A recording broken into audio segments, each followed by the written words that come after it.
Okay, we're ready to go live. Oh, are we ready to go live? How you doing, everybody? It's your buddy Uncle Bruce here. Welcome all to the show. It's Stock Markets with Bruce, and I'm here to do a couple of things. One, to explain the markets in plain English, if that's at all possible. Number two, keep you on the straight and narrow if I can. Try to keep you away from getting into trouble with your investments. Number three, educate you on how to make money in this market by writing stock options and being a smart investor, learning to fold your arms, learning all about the tricks of the trade, understanding the psychology of the stock market so that you don't get caught with some stupid trades and that wipe out a year of hard work. I can't tell you how many times in my career, over all the years that I've been doing what I do now and what I've done in the past as a broker and a branch manager and a vice president of a brokerage firm and president of a public traded company, all the people that I've worked with and advised, and just, how many mistakes have been made at key times by by investors that just terribly affected the future of people, whether immediately affected their futures or down the road absolutely would hurt them badly. And gone through it all. Then again, sometimes it's not necessarily the fault of the investor. It's the way the world works, or the way the world changes, the way the world reacts to things.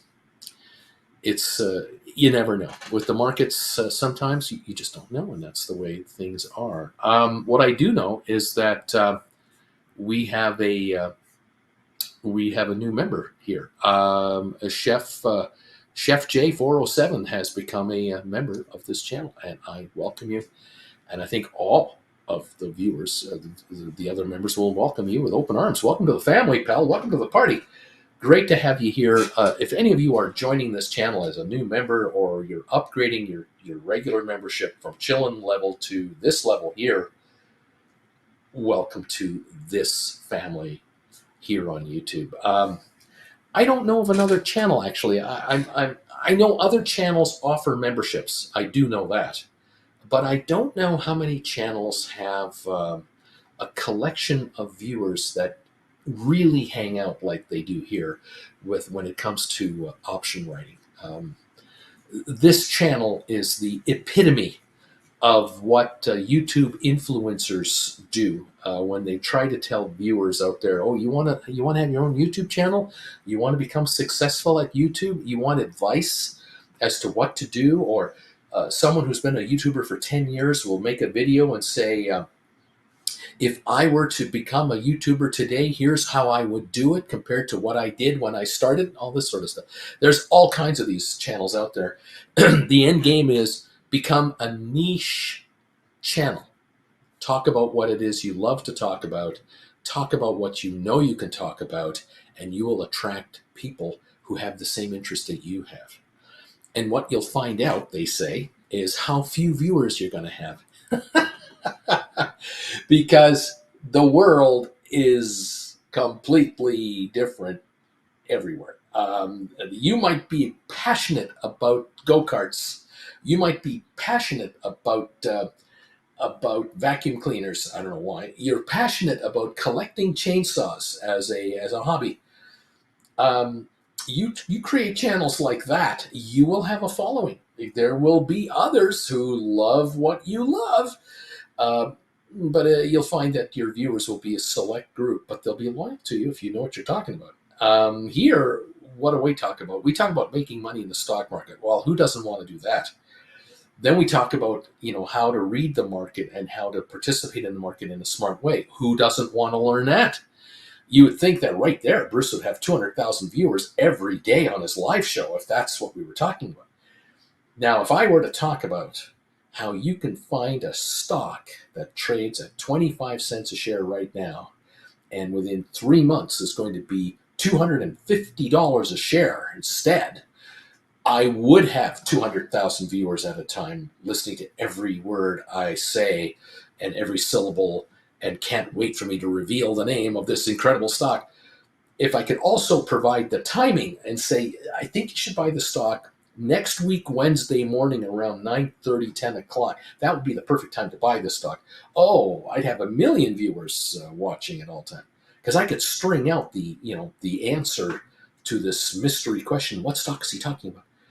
But I don't do that. And so the views I have are quite paltry compared to some of these other channels because I don't promise the world to you. I just promise reality to you. And I show you how not to lose money in the market by not being stupid, being patient, folding your arms, and also how to write stock options. And boy, does that turn people off so fast. Oh, the glazed look that comes over people's eyes. I mean, I have people who come up to me, relatives come up to me and say, "Hey, how you doing with your YouTube channel? I was watching your channel the other day. I was on the internet. Oh, I saw that you were on, and I forgot. Yeah, you're on every day. I forget that because I don't give a crap. And I watched you for like 4 or 5 minutes, and you were talking about some complicated option strategy, and you just lost me." I'm going, yeah, I know. I know I lost you because you've never shown an interest in learning how to write options. You all want to know, whether it's my relatives, my friends, your friends, coworkers, former coworkers, people you've known for years and years and years. Everybody wants to know, how do you make money in the stock market? And can you tell me in 30 seconds or less? Because I've got things to do and I'm really in a hurry, but I really need to know how to make a lot of money in the market so that I can score big and it'll solve all of my financial problems. Go. And none of you and I can solve that. We can't answer that question, except to say you write high and buy low. And they look at you and go, "What the hell does that mean? Write high and buy low?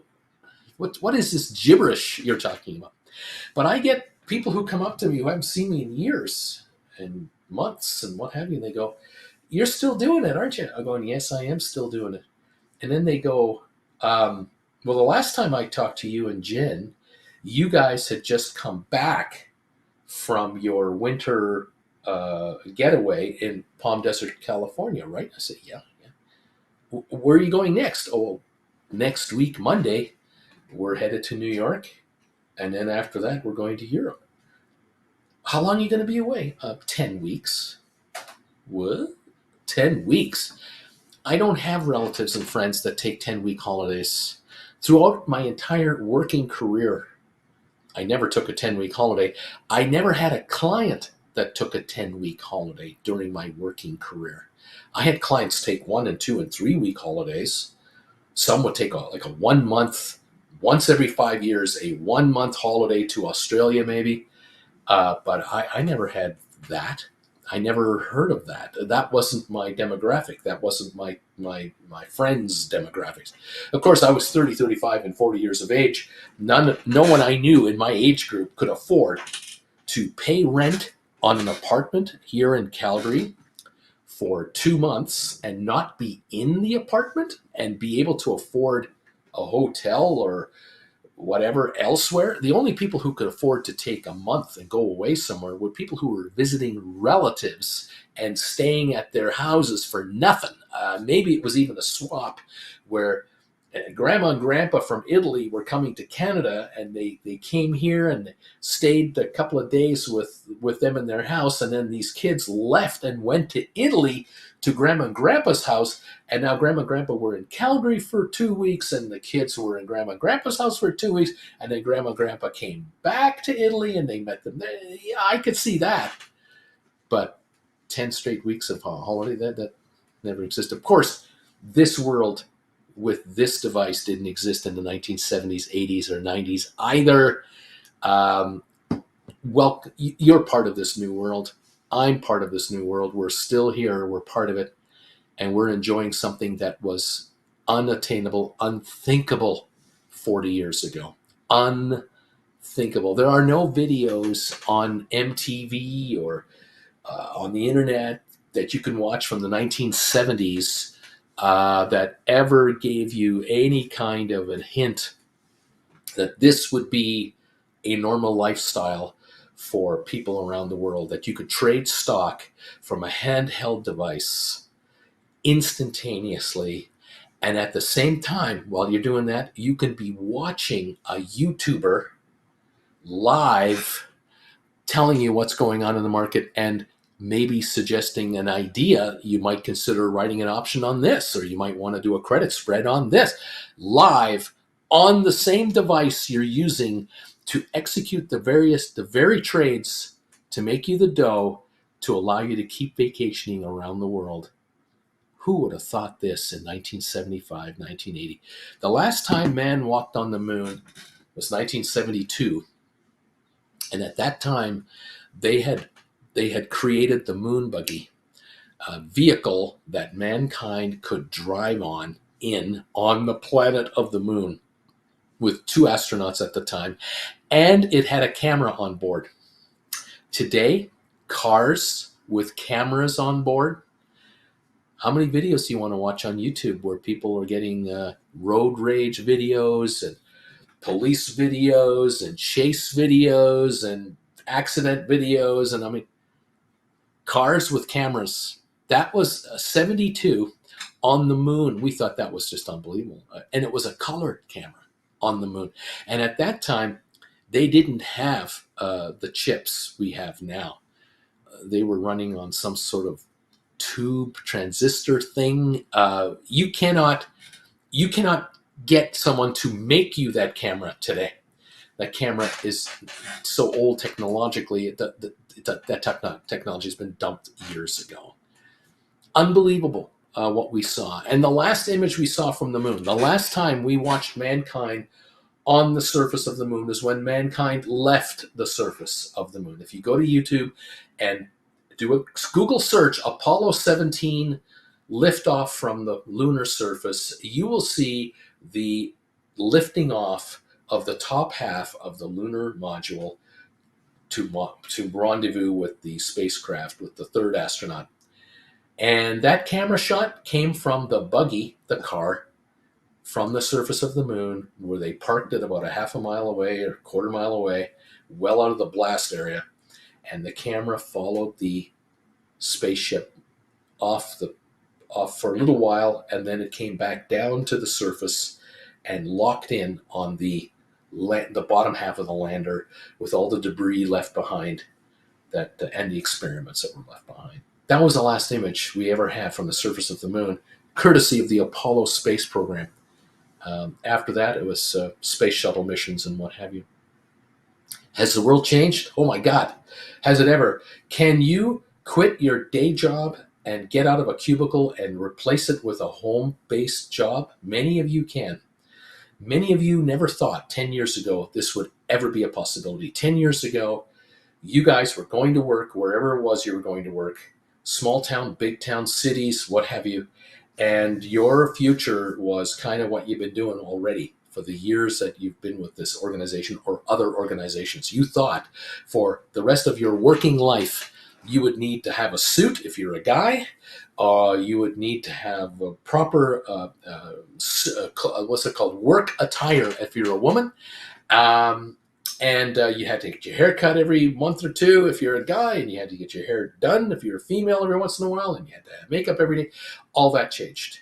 COVID changed it all, and technology completely changed everything. And now inside this little skinny little thing that I hold up every day I'm on the air, I cannot begin to tell you.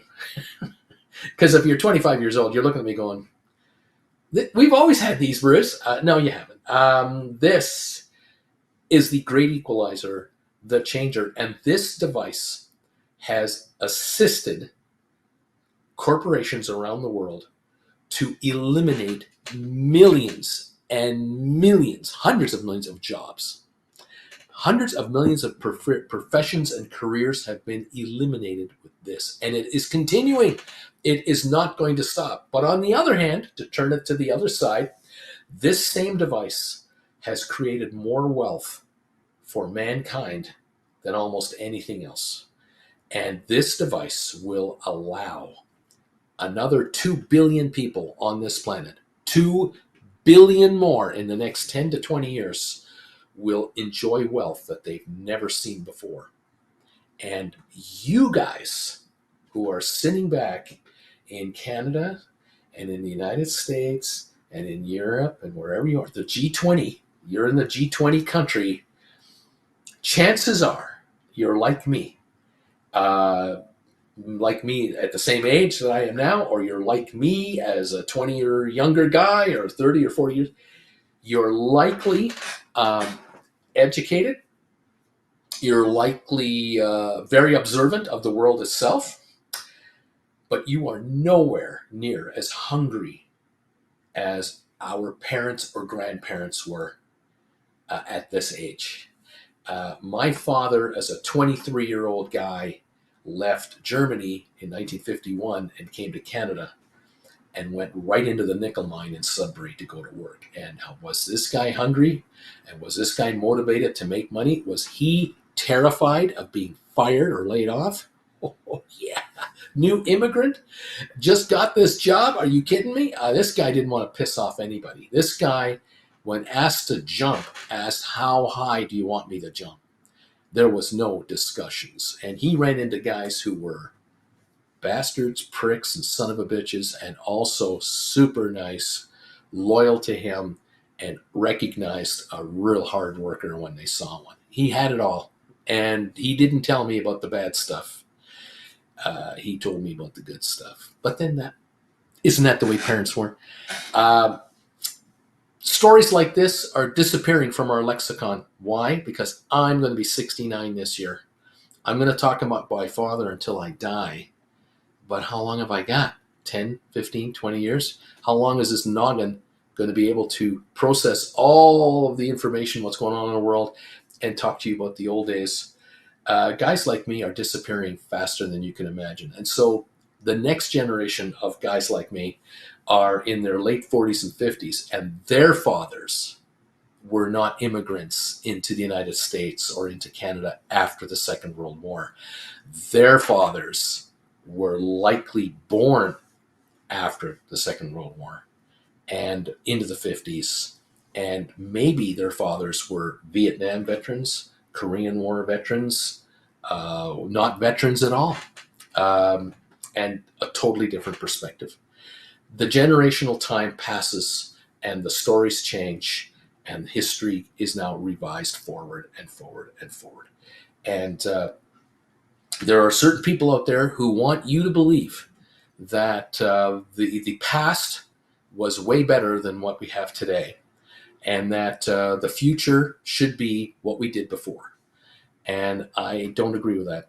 I just do not agree with that. If we go back to the moon and land on the moon, we are not going to use the same equipment that we landed on the moon with back in 1969 until 1972. And we're not going to expect a successful moon mission equal to what we expected to be a successful moon mission in 1970, 71, 72. No, we're going to demand a whole lot more from any astronauts that land on that surface. It will just be demanded and it'll be expected.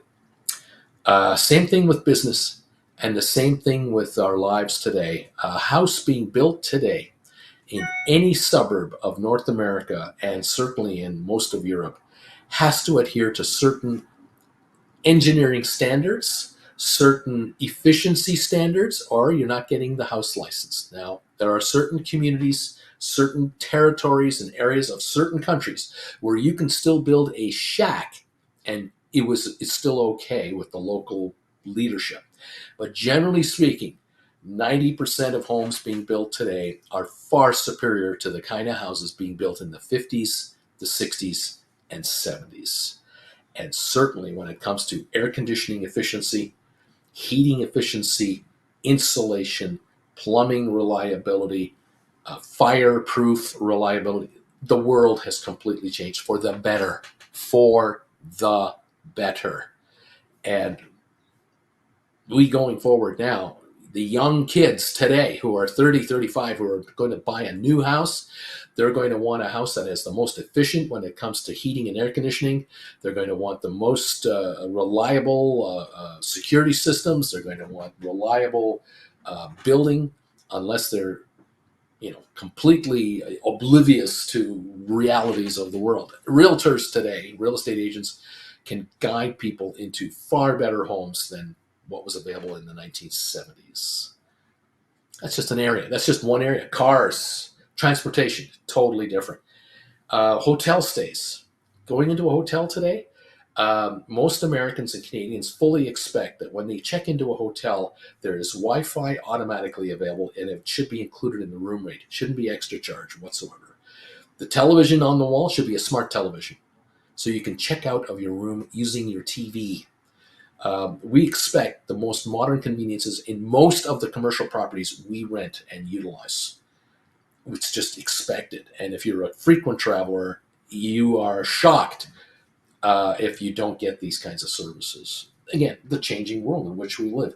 Those of you trying to make a living writing options, you do not need to worry about a lot of different things around you locally or nationally. You need to understand what the market is up to and why it's doing what it's doing. And you need to structure your investments into options writing so that it benefits you today, this week, this month, this quarter. You're not necessarily writing stock options today that will pay off for you in 10 years from now. Those investments are almost non-existent. The only person that thinks that way is Warren Buffett.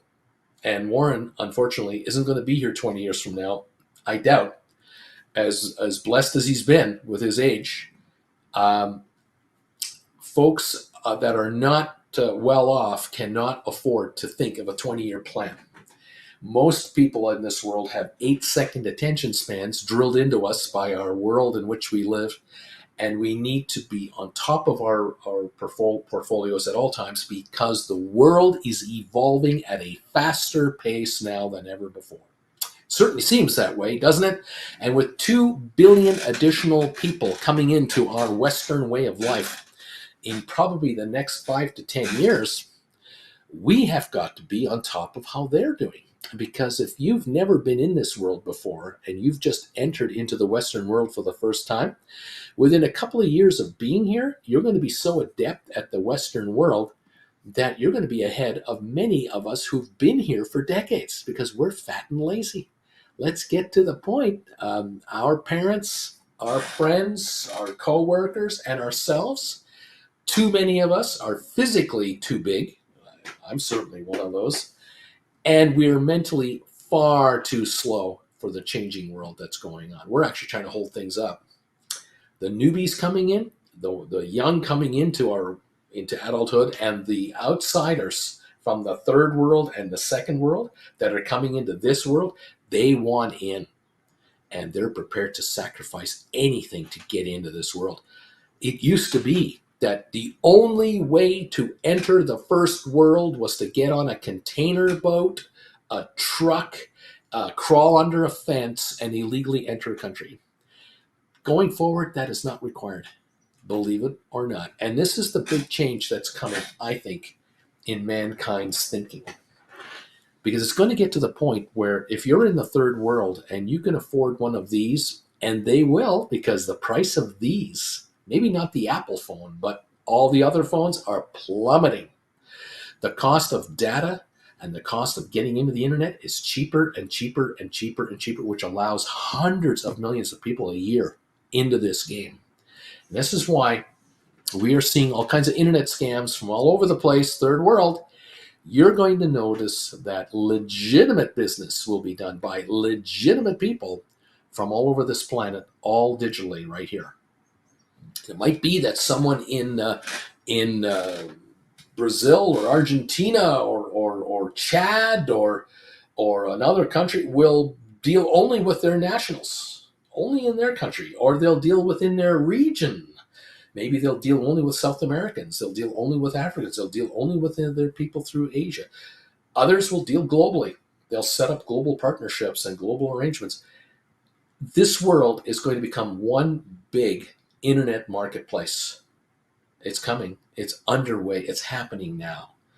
And there will become a new class of individual out there, a new middle class, which is growing dramatically from outside of just the G10 and G20 countries.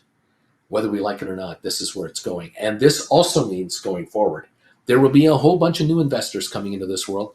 And these investors are going to be wanting to play stock options. They're going to be wanting to buy and sell stock. And they don't need to come to the United States to do it. They don't need to come to Canada to do it. What they're going to do is they're going to make money through the digital platforms that have been created with these. And their success in either dollars or euros or pounds or francs or any other currency you can come up with will be kept inside this through their national systems, and their currency is welcome everywhere, because the minute they want to go on a trip from where they are to somewhere else, they have the currency to do it with. Not a problem whatsoever.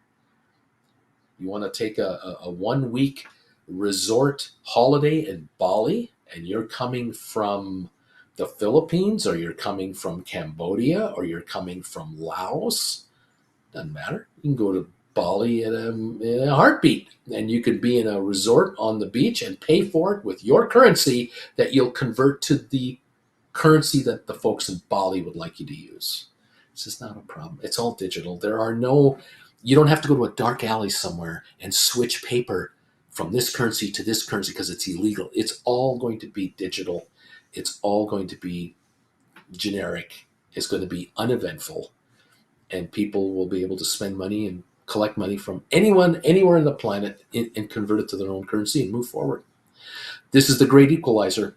And it means that people in Mexico, just for the North American picture, from Mexico, Guatemala, Nicaragua, Honduras, Costa Rica, Panama, any Latin American country you want to pick, any South American country you want to talk about, any of them, the point is, the shift is that more and more people who are in desperate straits are going to find that they can get out of desperate straits by learning a trade or learning a skill through these and iPads that are a dime a dozen, through internet's education, dime a dozen, and they're going to become prolific at using this for enterprise. And they're going to realize, I don't need to go to the United States. Why the hell should I go to the US and be a broom pusher?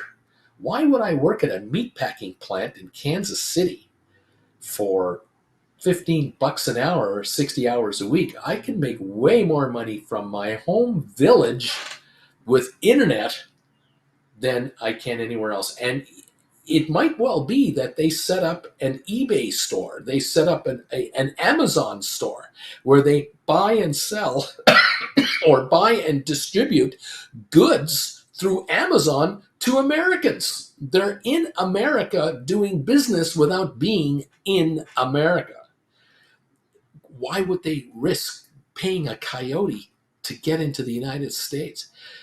As far as security goes, you think, oh, well, they're going to leave their town because they're worried about being kidnapped by the bad guys. The bad guys are just as sharp as the good guys to figure this out. They, too, are going to be in this business.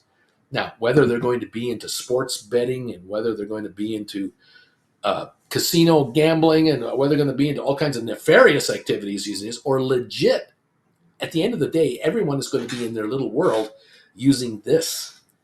And most and more of the so-called bad guys in pickup trucks with machine guns trying to hold up people are going to go, I don't need to do this. What the hell do I need to do this for? I can make money with one of these devices. I don't need to go running around and terrorize the population. This is a change that's coming. I think the illegal problem, the illegal desperados, is going to subside because digital platforms are going to be a great equalizer. But I'm probably talking 15, 20 years ahead of myself. Now, I might not be around to see it. You guys figure it out yourselves. If you're 35 years old, you'll find out yourself whether it works. Is it going to be perfect? No. Are there still going to be illegals? Yes. Do meatpacking plants, will they still need employees to slave away to chop up chickens and pigs and cows so that we have meat at our grocery counter? Yes, they will. There will be some robotics, but there will also be the need for people who have no other choice but to do that for a living. They will need them. Will they be all documented Americans and documented immigrants? I have no idea. Don't sweat it, is what I'm going to say to you guys. Don't worry about it. Just deal with what you have to deal with. Get rich writing options and stop making stupid investments in long shot, unrealistic bets, and build a portfolio of wealth. Travel the world at your leisure. Travel your country at your leisure. Don't travel and stay home. I don't care. Do whatever you want. It's your choice. I'm saying that 2 billion new players are coming in to join you and me through these devices over the next decade. They're coming in 200 million a year easily. And it's going to change the world even more than it's been changed already. Many of you are upset with how the world is going. Many of you are excited about how the world is going.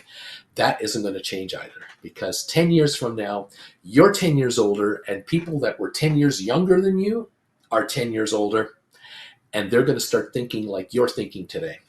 You're all replaceable. We are all going to be replaced with future generations of geniuses to morons. It's not going to end.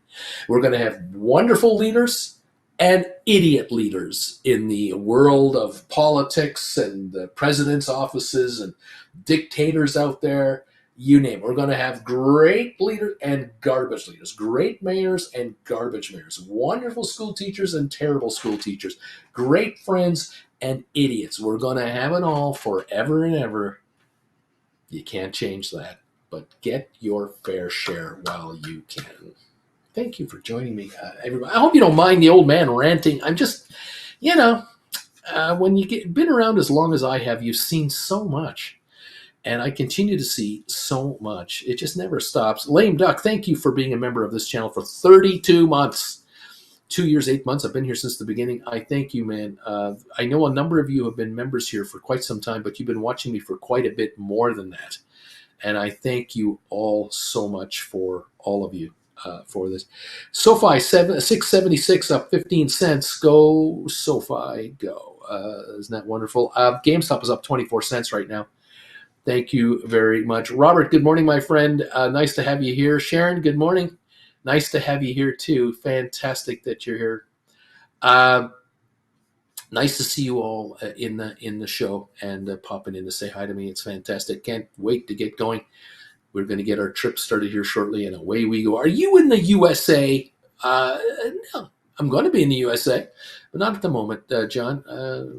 Don't want me in the USA? Is there something wrong there, John? What's going on? Anyway, he's worried about a full social breakdown around the corner, I fear. Well, we'll see about that. I heard in the 70s and the 80s the same talk. Oh, the world's going to a hell in a handbasket. It's just going to be terrible. And then my parents would talk to me about how in their 50s, they started traveling to Europe by jet plane from Canada because my mother had a store that was a specialty shop that made beautiful dirndls for Oktoberfest every year in Kitchener, Ontario, to match the Munich Oktoberfest, by the way. And she needed specialty materials from Austria and from Germany to produce this product. And my parents, every November, or every second November, I guess, they started flying to Europe. And they would fly out of Toronto and land in maybe Frankfurt or Amsterdam. And they would then catch up with my father's, it would be my uncle, so it would be my mother's brother, who worked for Ford in Germany, in West Germany and then Germany. He worked for the Ford Motor Corporation. And he was allowed to buy a new car once a year at an employee price. But he had to, how did he do this? He would have my father buy the car, and then my father would sell the car back to my uncle after he had it for 30 days. And that would allow my uncle then to resell the car to somebody else. And so my dad ended up driving a brand new vehicle with 0 kilometers on it for like a month, 6 weeks in Europe, and turn it back to his relative, his brother-in-law. And my dad would get a car for virtually nothing and just pay the gasoline. And the insurance is covered, and it's all done through fleet. And then the brother-in-law would then resell the car to somebody else and would make himself $2,000, $3,000 francs or euros or Deutschmark, whatever it was, on the deal. And everybody was happy because the end person with the car got virtually a 6-week-old car, fully warranted at a real good price. My uncle made a few bucks to help add to his income. My dad was thrilled, and everybody was happy. Those are the days. And the world was supposed to go to hell in a handbasket. This is now the late mid 70s till the mid 80s that my parents were doing this, and they were saying to me, the world is not going to hell in a handbasket. We came to Canada from Europe on a ship in 1951, 1953. We were on a ship in 1959 and 1962 as part of my dad was in the Canadian Army to Europe and back, and now we fly to Europe in 8-9 hours on a jet where they feed us and we can smoke cigarettes and drink. The old days. What's wrong with this? Nothing. They knew the first time he came to Canada, he wasn't going first class in an ocean liner. It wasn't second class. It was steerage, baby. Now to be able to fly back and forth, oh my God. And to drive a new car, to drive a vehicle in Europe. Are you kidding me? In 1951, 1950, my dad was on a bicycle. A car? Not even a used car was a possibility. Yes, things had changed. It wasn't going to hell in a handbasket, even though there was a Berlin Wall up and there was East Germany and West Germany and NATO troops everywhere. It still didn't go to hell in a handbasket. And today, look at the world today. It's going to a hell in a handbasket, they say. I don't think so. But then again, you make of the world what you want to make of the world. You are the one who has to take advantage of what's available to you. You can't have it handed to you. Stop thinking someone's going to make it better for you. No politician can make your life better. Not one of them. It's only you that can improve your life. Forget about this dream of, oh, if so-and-so were in the White House, my world will be fantastic. Dream on, buddy. Ain't gonna happen. And how many Russians have been misled for 30 years now by the guy in charge? How many are going, oh my God, my kids, I got to get my kids out of this country because they're going to be drafted and sent to the Ukraine front and slaughtered. I don't think this is good for me. A lot of people have changed their minds about certain leaders in a short period of time. You make what you make of it. You got to do it yourself. Thank you all for being here. Walter Young, good morning, my friend. Join us as a member. Become a member. Nice to see you guys here. Thank you all for popping in this morning and joining me today. A pleasure to have you. And hopefully those of you who are here are finding it quite enjoyable to make money in this market. You've decided that losing money on long shot bets is enough. You're not looking for that one trade, just one trade that is going to go from 20 cents to $20 a share. You've decided, you know what? I'm going to take money out of this market every week, every 2 weeks, every month. I'm taking money out of this market every month like it's a paycheck. That's how I'm going to play this game. I'm going to make this market pay me for being here.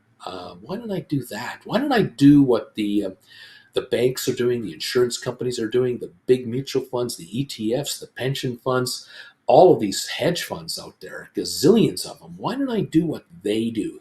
Play this institutional game where I allow the gamblers out there to take all the risks by buying options, and I'll just be the guy that's like the casino in Las Vegas. I'll just sell the options.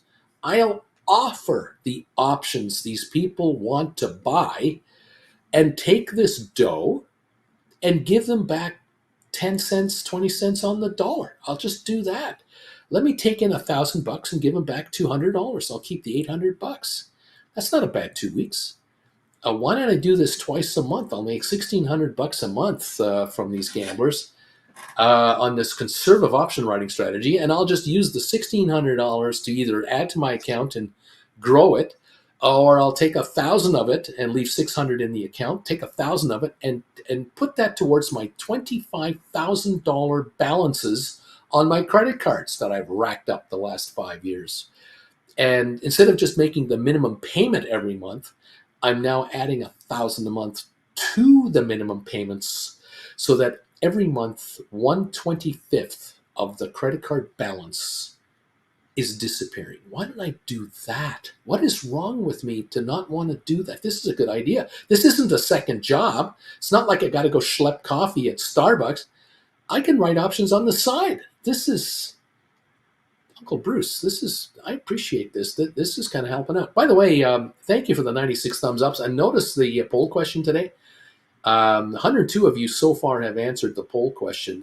Give that a read. It says, since I've started making money from writing stock options, my blank have asked me about it. My husband, wife, partner have asked me about it. My relatives have asked me about this. My coworkers are curious. They're asking me about this. My friends who thought I was an idiot to do this, I know this is a very common thing going on amongst viewers of this channel. Sooner or later, you start writing options and you start making dough, the word begins to leak out. You want to keep it quiet. You want to keep this to yourself and all that. You make a little bit of money on this option, right? You made some dough on writing those options. These options expired, worthless. You bought these contracts back for half the money. You pulled off a rollover trade. You, over 3 or 4 months, came out with some nice profits on option writing. You've expanded your option writing techniques. You've taken classes from my website. You're watching me every day. You even did a one-on-one with me. People found out you spent $400 American dollars to hang out with me for an hour on a private session. They're going to want to know, what the hell are you doing that you can afford to do something like that with a guy that's on a camera from his computer out of Canada? What? The word is going to leak out. And this question might be very relative to some of you. Since I've started making money from writing stock options, my husband, wife, and partner are curious. They're asking me about it. My relatives are asking me about it. My coworkers are asking me about it.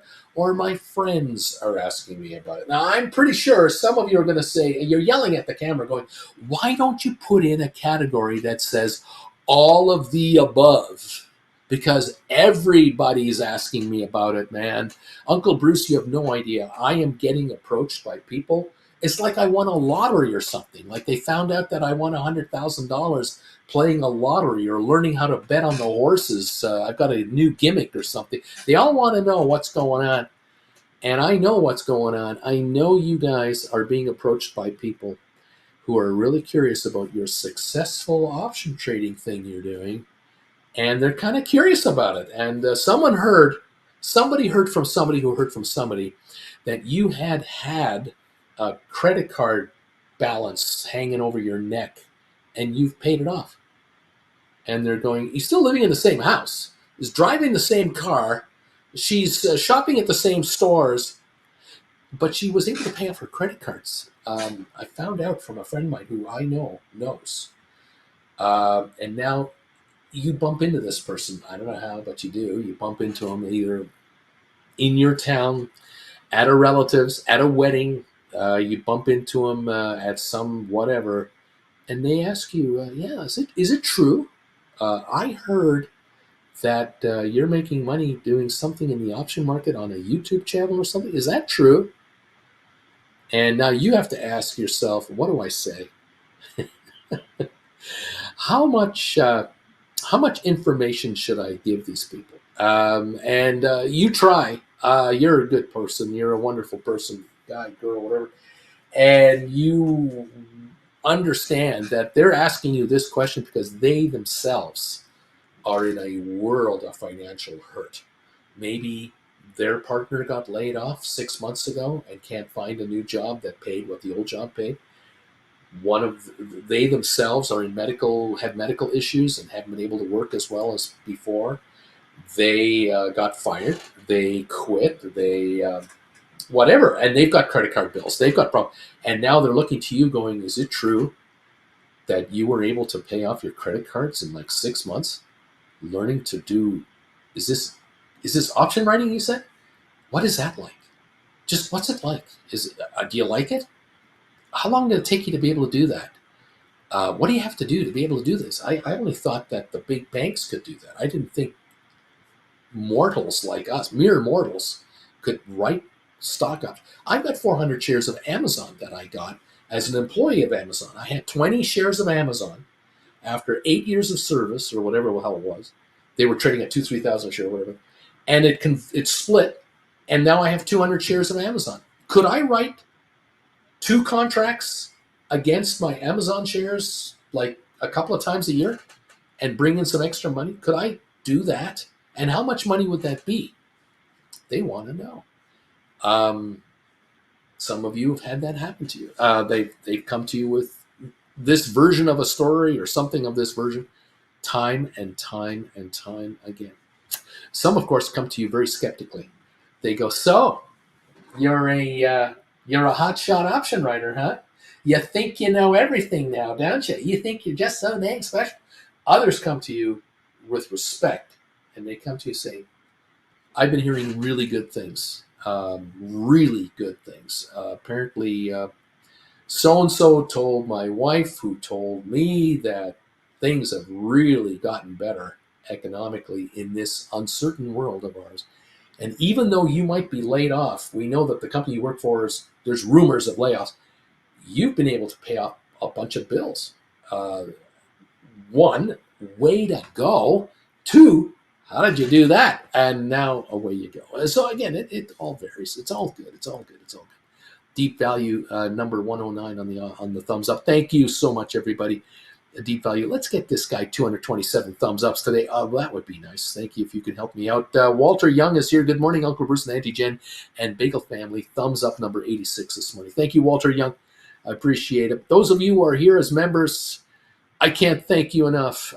You consistently become members and stay members of this channel. Thank you all for the loyalty that you're showing me, and you're being so kind to Jennifer and I.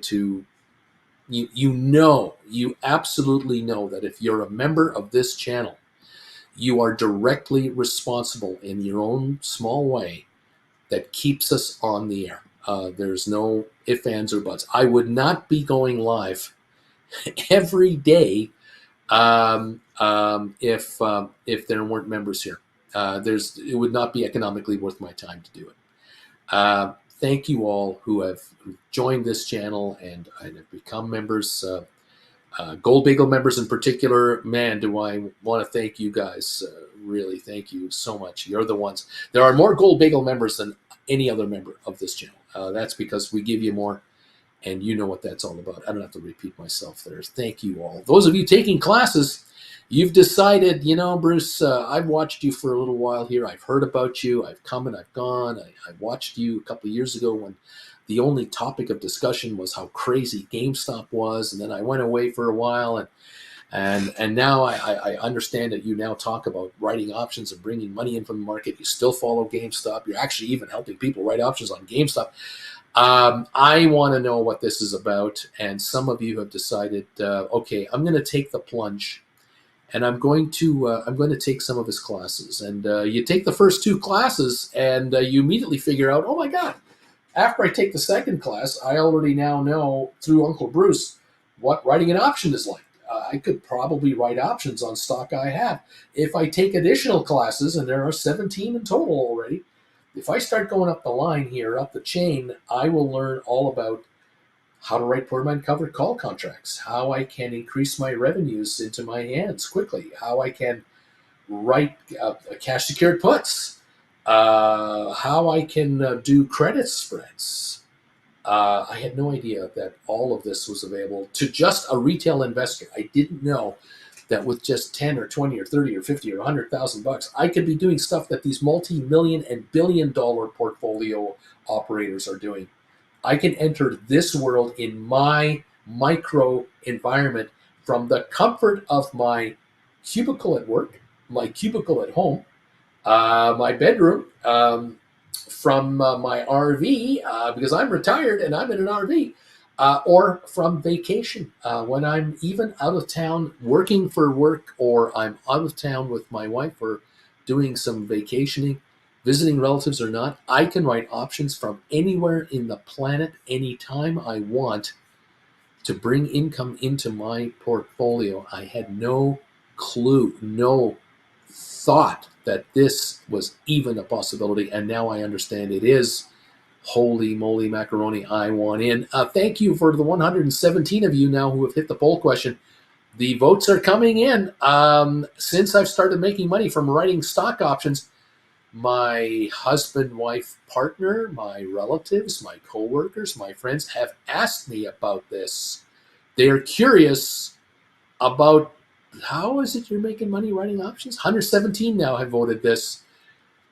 Keep those votes coming in. Let me know what you think. 45% of you are saying my husband, my wife, my partner now want to know. You know, Bruce, I was watching you, back in 2021 when the GameStop went stupid, and my wife and I and my children and my partner and I, we were stuck at home. We couldn't travel. We weren't, whenever we went out of the house with the mask on, we really limited our connection to people. And I started watching it. Because of this GameStop thing, this dumb money thing, this whole dumb money thing. I started watching you because of that. I found you because of Reddit. I found you because of Wall Street Bets. I found you because I entered the term GameStop into a YouTube search. I don't know how it happened, but I found you. And wow, those were crazy days. And I stuck around for a while, and then everything lifted, and we were able to travel again and go to work and all that. And now in the last year, I found you again because you know what? It's been a year and a half, 2 years since COVID, and I'm not a lot richer than I was from before. And I've heard that you are talking about helping people make money by writing options on the market. And I'm going, well, I understood what he talked about when it came to the GameStop thing. He taught me a lot about how the market works then and went over a lot of stuff. But option writing, I've never understood that. So you watch me now for a few days, weeks, months, and you're starting to take the classes. And now you're becoming an option writer. And your spouse, your wife, your husband, your partner has said to you, why do you keep watching this guy? I thought you were just watching him back in 2021 when the GameStop thing, and you're watching him again. And then they find out you did what? You spent $150 to buy his class, an online class. You've never done that before. And you watched class number 1, and then you bought another class and watched class number 2, and you're now trading options in a practice account like he's talking about. And you're what? These trades are working. You're just doing the trades that the members are talking about they're doing. You're literally mimicking what they're up to. You're not reinventing anything. You're just kind of following the channel. You're really following the channel. You did what? You became a Gold Bagel member of his channel. You're sending YouTube $25 a month to be a member of his channel. What? What the hell's going on? Why would you do that? And you mentioned we're opening a margin account now. We're going to open up an options trading account now. I'm part of the Discord group. I've joined the Discord group because I'm a Gold Bagel member. Uncle Bruce sent me the link for that. And now I'm hanging out with the Gold Bagel members of his channel every day of the week. We talk all the time. And I'm now starting to write options. It's been 3 months. It's been 6 months. And now I'm going to try it. And the spouse is going, well, how are we doing? Or what happens is your partner says, what's going on? What's happening? We got to pay our bills. And then you mention, yeah, we're going to send Visa an extra $1,000 this month and MasterCard an extra $500. And that Amex bill we have for $800, I've just paid it in full. And your spouse goes, what? What? How did we do that? Normally we have enough money for the Amex bill and the minimum payments on the other stuff. How are we adding money to the minimum payment? Where's this coming from? Did you get a big fat raise and you didn't tell me about it? No, I didn't. where's this coming from? And then you say, well, I keep telling you, I'm watching Uncle Bruce and I'm learning how to write options, and this money is coming in here. Every so often, I turn over these contracts, and these contracts just shrink in value, and we buy them back for way less than we sell them for. And hello, can do whatever I want with this money. And your spouse is going, can I watch one of those classes? Yes, you can watch. We can watch our classes anytime we want. I'll explain this to you, or you can listen to him directly through these classes we've already got our hands on, because I want to get a bunch more and understand the rest of this. Because this is a world that is just, whoa, is this a whole other ball game? This is what's happening. There's no question, ifs, ands, or buts about it. This is absolutely happening here.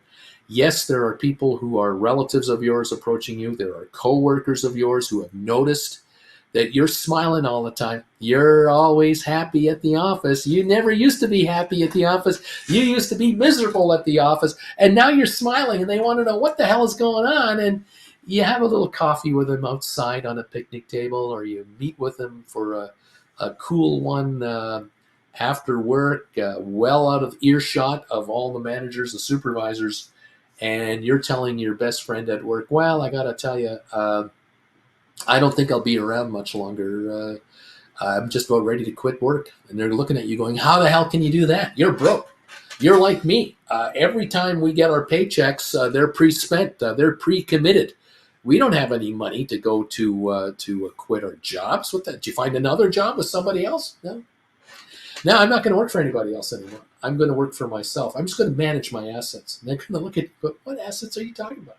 What the hell have you got? And that's when you mentioned how you've completely changed your financial game plan. You've taken equity out of your house. You have borrowed against your 401k. You've cashed out some mutual funds you've been sitting on for I don't know how long, something you inherited from a relative 15 years ago. You've cashed that out and put that into stock that you can write options on, or deep in the money contracts, or you're doing credit spreads.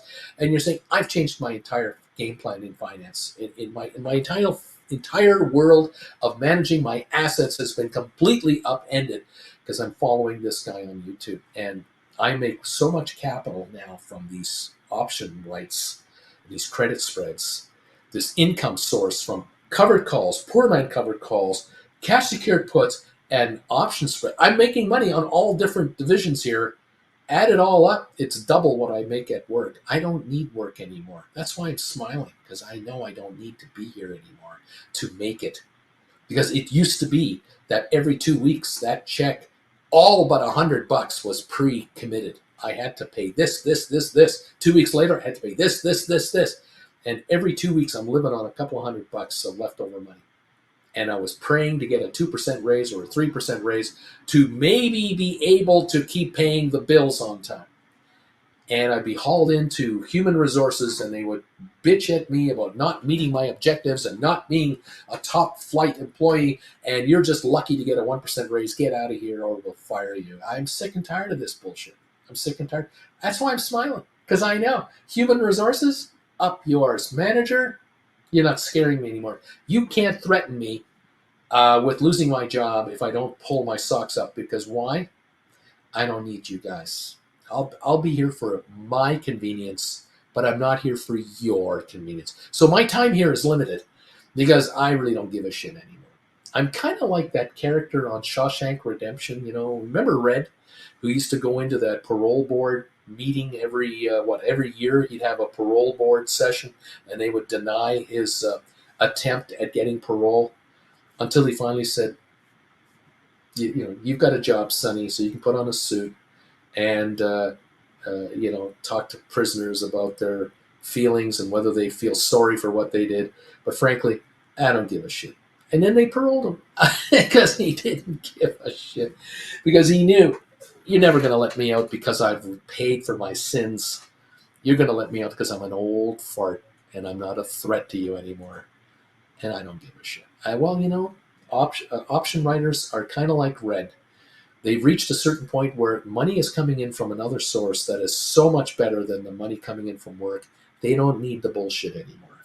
They don't need to commute in every day. They don't need to worry about what to wear. They don't need to worry about getting their hair done and getting makeup on every day. They don't need to worry about having to worry if the car's going to get them there and back. They don't have to worry about missing the train. They don't have to worry about finding a place to park their car. They don't have to worry about what am I going to do for lunch today? Am I going to brown bag it, or am I going to eat something in the cafeteria? Where's the money coming from? And then do I get extra work put on my workload?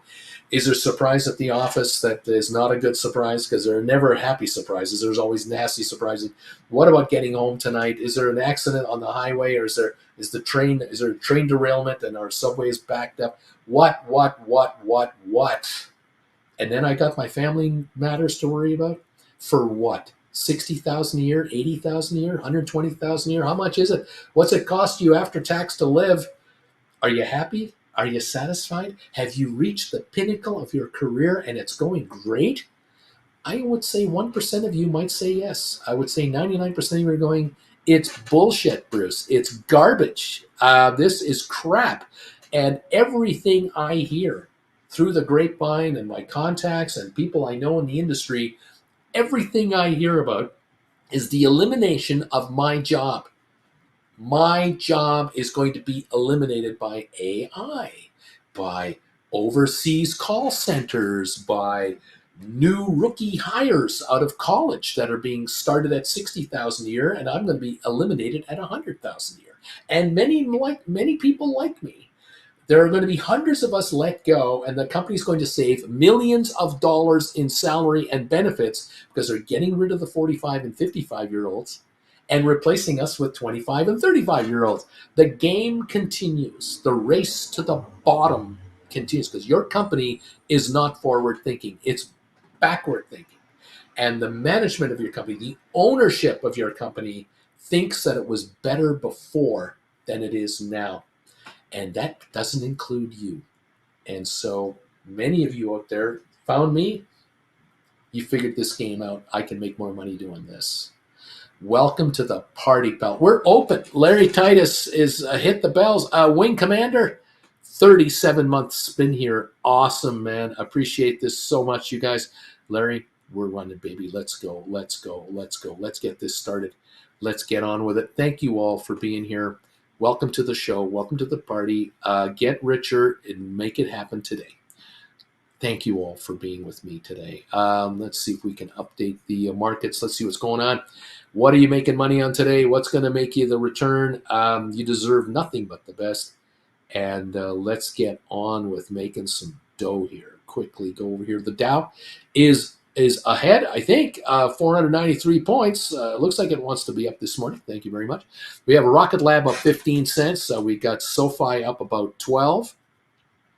Let me refresh everything. Yep, 15 and 13 now. GameStop up 24. Matterport is up 5 cents. 23andMe unchanged. Spire is down 341 to 675. Might be an opportunity to buy this stock. Might not. I don't know for sure. Thank you for being here. Smart Rent is up 5 cents. We've got Apple up $1.30, Tesla up $7.60, Microsoft up $2.45, Alphabet up $55, Amazon up $4.31, Nvidia's up 37 cents, Meta's up $2.21 today. Goldman up $8.20, Cisco up $4.20, Arc Innovations up $1.09. Pfizer down a penny, HPQ is up 46 cents, Unity up 22. AI is at $25.50, up 39 cents. The Adobe shares up $9.49. Netflix is up $7.59. The Spiders are up $6.07, and the Qs are up $6.22. IBM up $1.50 to $193.82. Vanek Vectors up $4.04. Home Depot up $8.92. Enphase up $2.89.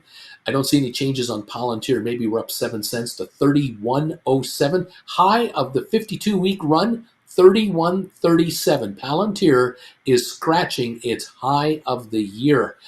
Uber, 72.78, up 84 cents. The high of the year, $82. We're only $10 away on Uber hitting a new high for the year. You folks answered a question for me the other day about the Magnificent Seven. Would they hit new year highs? New highs for the year before the end of this year? And many of you said, yes, Bruce, we think it's happening. The St. Louis Fed president is saying time is nearing for interest rate cuts.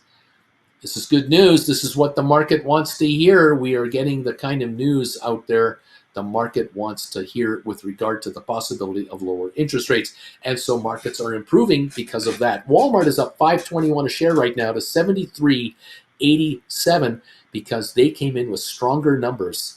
And they have also indicated an increase in expected revenues, strong and positive outlooks. So this is helping the stock right here, right now, go higher. That is the story. I'm sticking to the story. I'm not giving up on it. SoFi, $6.78, up 17 cents. Lower interest rates. Oh, that is good news for SoFi. That is good for any entity that's known as a banker. Of course, SoFi has another reason to go up. They're making money, and they're going to make a lot of money. They've turned the corner to become positive cash flow and earnings positive. $6.80 a share on your SoFi. The stock is so undervalued. It's ridiculous how cheap this stock is. And there's a huge short position on it. 181 million shares shorted on SoFi. Why an idiot would be short with the stock at 681 is beyond me. You short stocks that are way overpriced. You do not short stocks that are way underpriced based on their economic expectations and performance. SoFi is going to deliver quarter after quarter after quarter of higher and higher and higher financial results. Interest rate cut, you get a 1 to 1.5% interest rate cut over the next year, year and a half. SoFi's earnings will have to be majorly bumped up expectation-wise. This stock could be $20 a share in 6 to 8 months at any time, and yet there are shorters all over the place who are going to get their butts handed to them. And I don't pity these people. They deserve every bit of pain they're going to get. They're going to get their butts handed to them. Shorting SoFi at $6.80 a share, you're an idiot if you're doing that. But then again, what can I say? Richard Carlin, you know what Richard Carlin said? Knee. That's right. The Knights of Knee must be honored, and Richard knows what to do. The forces are at work. What can I say? What's up with Spire, Bruce? What's up with Spire, Bruce? What's up with Spire? Apparently, there's a violation of a credit agreement. There's something going on. They're working on it. They'll figure it out. They'll get it done. I don't know. I don't run the company. I can't tell you the minutia of details, but I have a suspicion that down here at these prices, it might be a good buy. But some of you will never buy Spire. It's okay.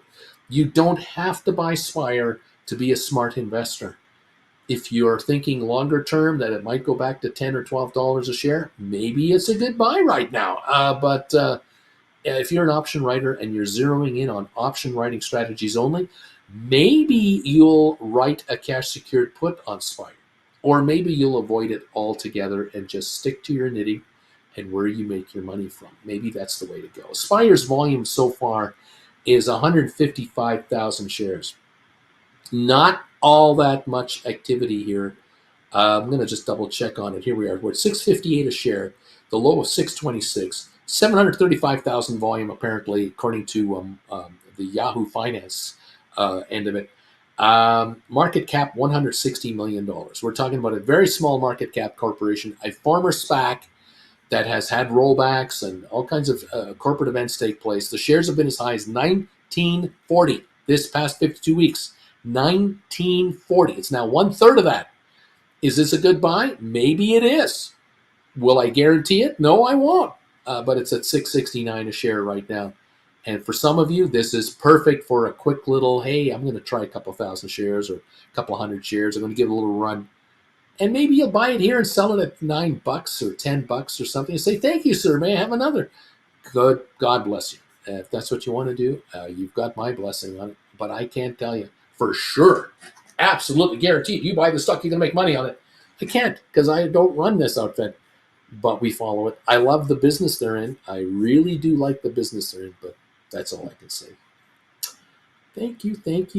Would it be nice to have I would love to see a press release. I'm with you on that.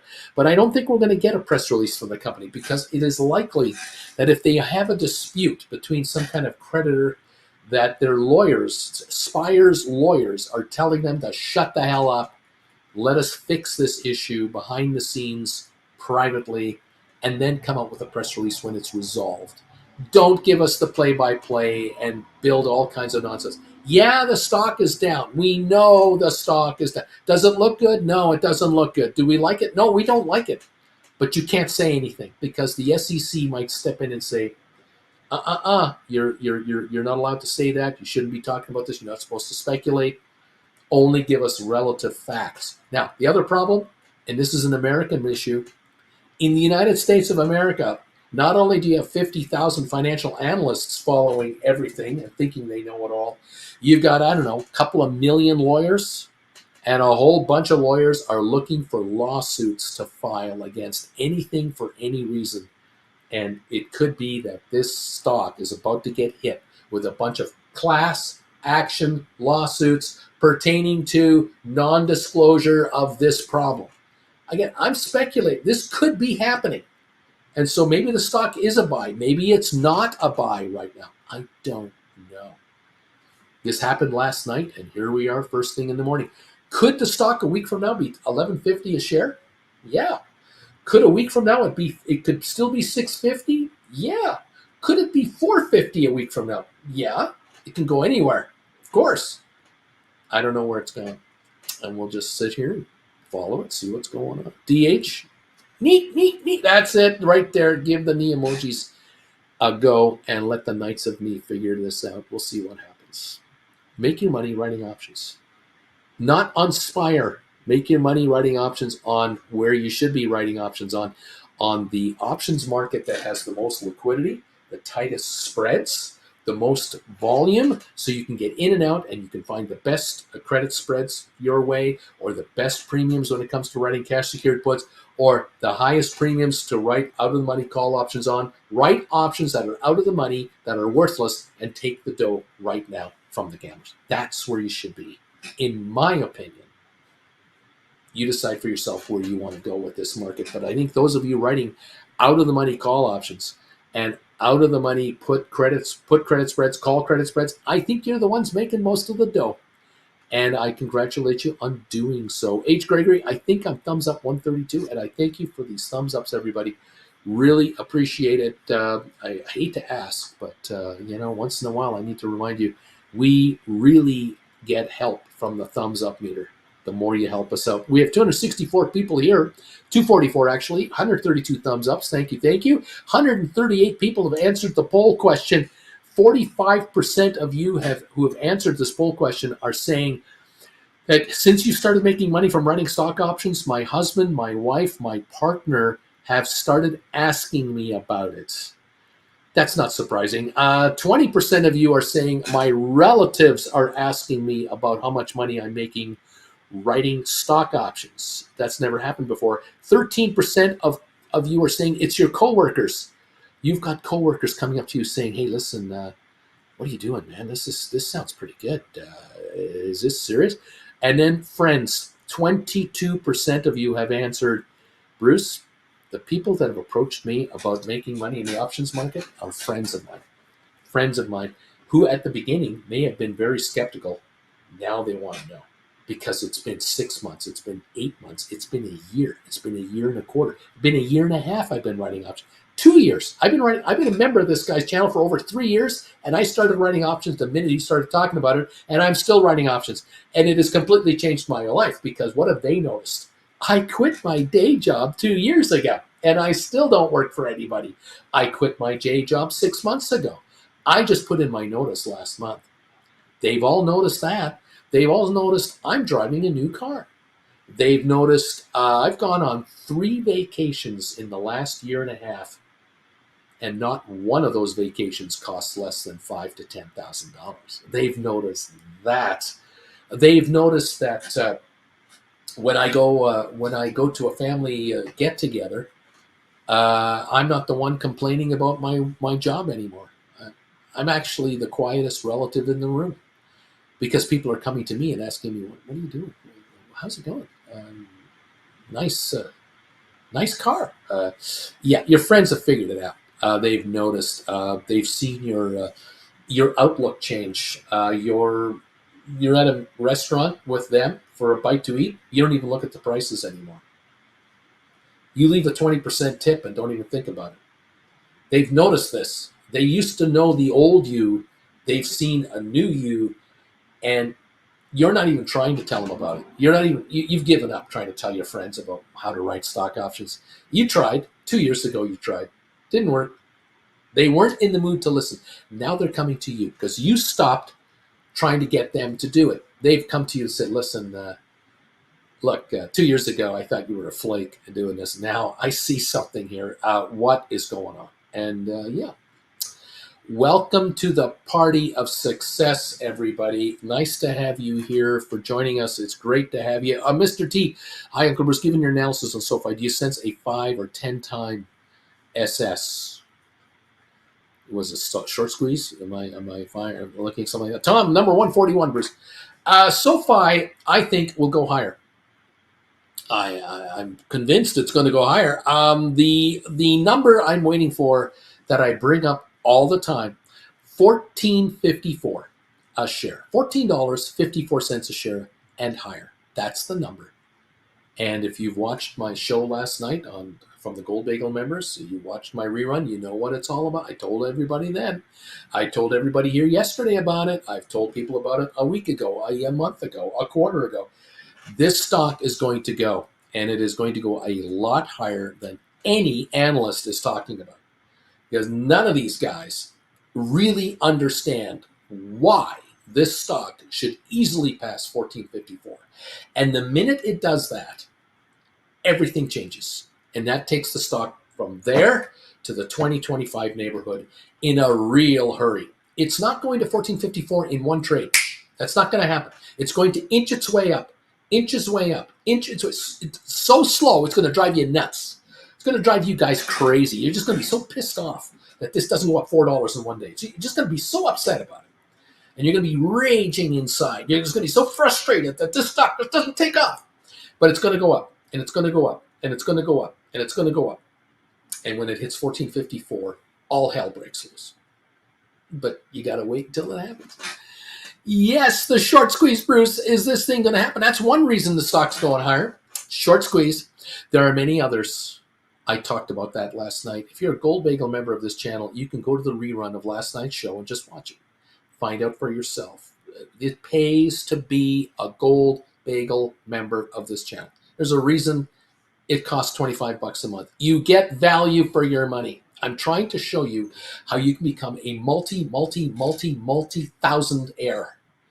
You might become a 5,000-aire, a 15,000-aire, a 200,000-aire. I don't know. But you're going to make a ton of money on SoFi if you understand the big picture.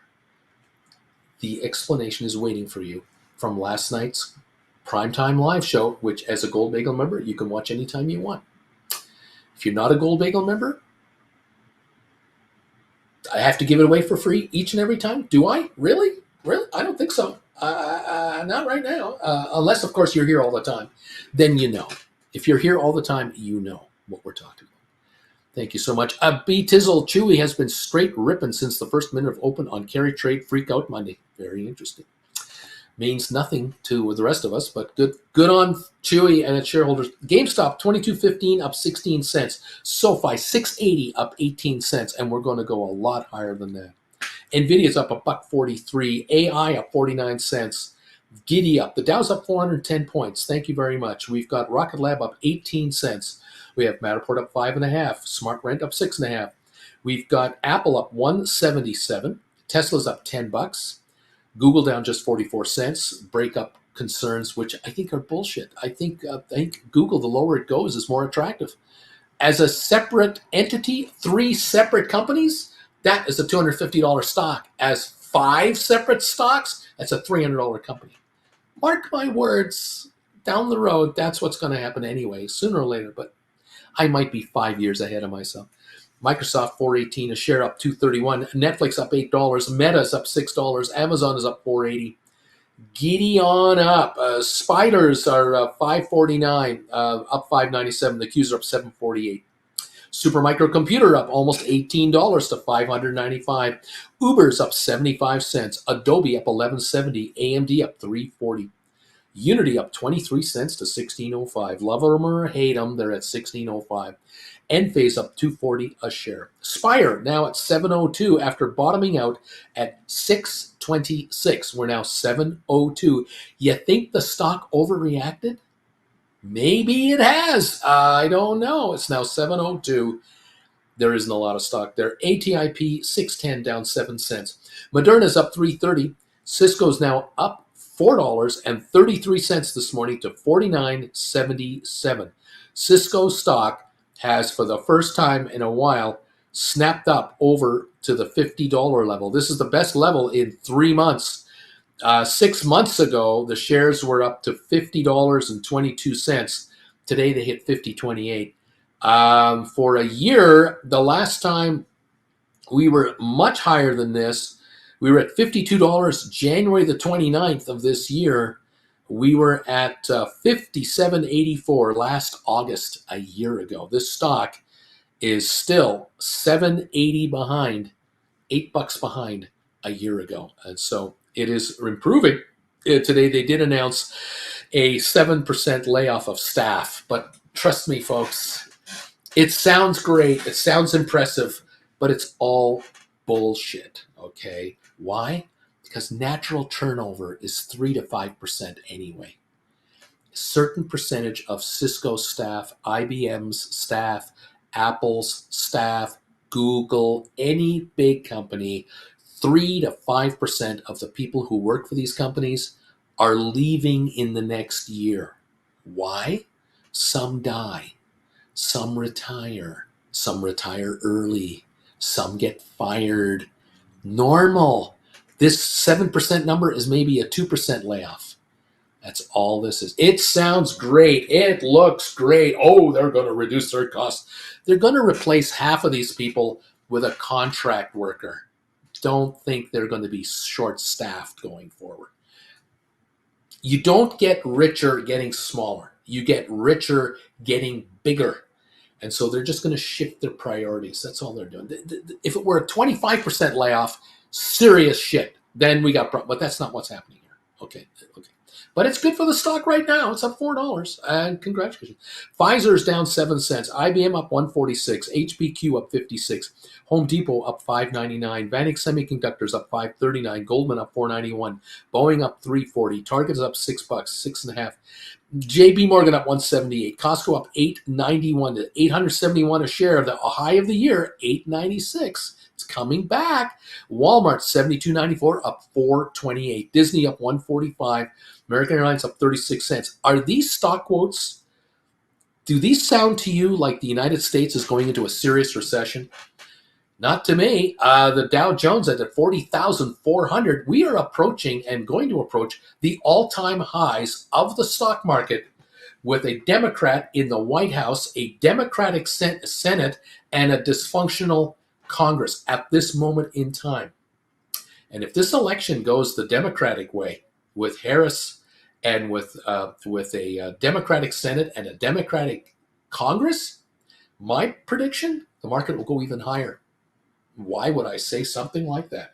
Because he's a socialist. No, because you're going to have three houses all on the same side that are going to say it's time to stimulate the economy even further and build out our infrastructure.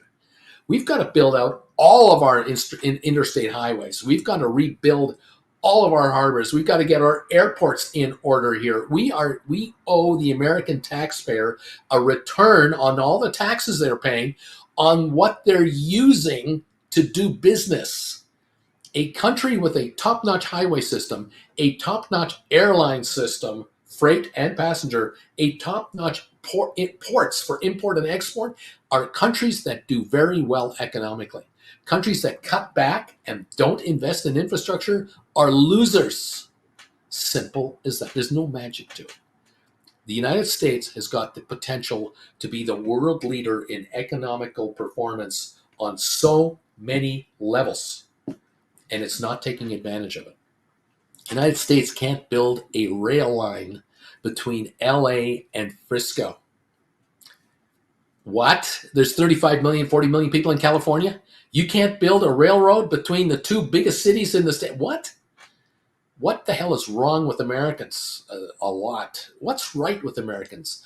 A lot. America has got the potential and promise to just wow the planet. But sometimes In certain areas, America drives us nuts, drives us crazy. And how many Americans are wasting energy fighting each other? I can't believe it. It's unbelievable. But anyway, you guys figure it out. This market is hitting record highs now, perhaps on several pieces of anticipation. One, lower interest rates. Two, strong economy. Three, stable politics. That could be it. I don't know. Remember, it's not Americans that are moving up the markets. It's not because Americans are buying stocks that stocks are hitting all-time highs. The biggest buyers of U.S. stocks are foreigners, the rest of the world, because the American economy is only part of the world's economy. It's not the entire world's economy. It's only part of it. It's a minority of the world economy, actually. The outside world, feeling that America is getting its act together in certain areas, will buy into the country. And that's what's happening right now. Up 400 points this morning. Welcome, everybody. Nice to have you here.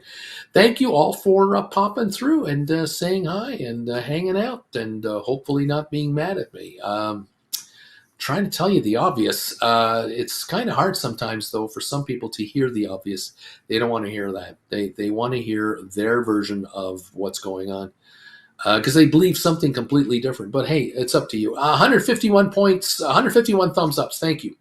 151. Thank you for that. We've got 147 people voting on the poll question right now. Since I've started making money from writing stock options, my blank has started asking me about it. 44% are saying my husband, wife, my partner are asking me about making money.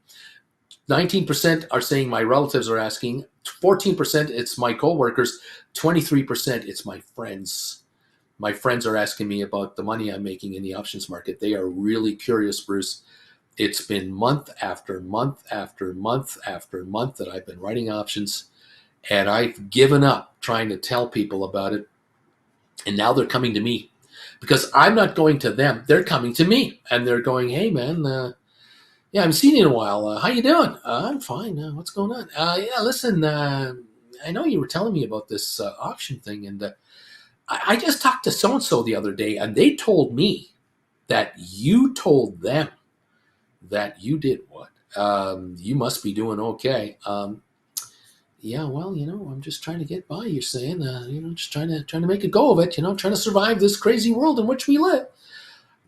Welcome everybody to the party. 680 to 682 on SoFi. The high of the day, 684. We're not giving up gains on SoFi so far today. Could we break 7 today? Yes, we could. Would be nice to see that. We're up 59 on the S&P, 400 almost on the Dow. We're up 280 on NASDAQ. All the markets are higher. The Dow is the least successful. It's only up 0.95 of a percentage point. The S&P is up 1.08. NASDAQ up 1.66. The NASDAQ is the leader of the market today. Very interesting. Oil is up 113 a barrel, 78.11.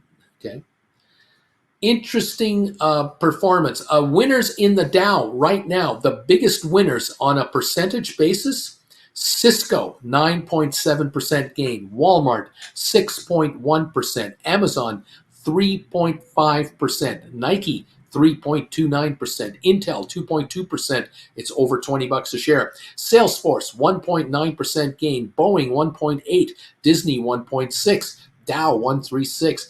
Visa, 1.27%. Home Depot up 1.2%. So is Apple. So is American Express. Caterpillar up 1.1%. Microsoft is up just over a percentage point. Chevron up 1%. Goldman up 1%. JP Morgan and Travelers 0.9%. IBM 0.65%. McDonald's half a point. Honeywell half a point. Coca-Cola is up. 3M, Johnson & Johnson, Amgen, they're all higher by a quarter point or less. There are 4 losers out of 30 on the Dow. 4 losers. Merck down 0.2%. Procter & Gamble a third of a percent lower. United Health Group down 0.5%, and Verizon down 1.5%. Those are the losers. Only 4. 26 gainers. This market wants to go higher, and it is the worst performer. The Dow with 26 winners is the least successful exchange right now.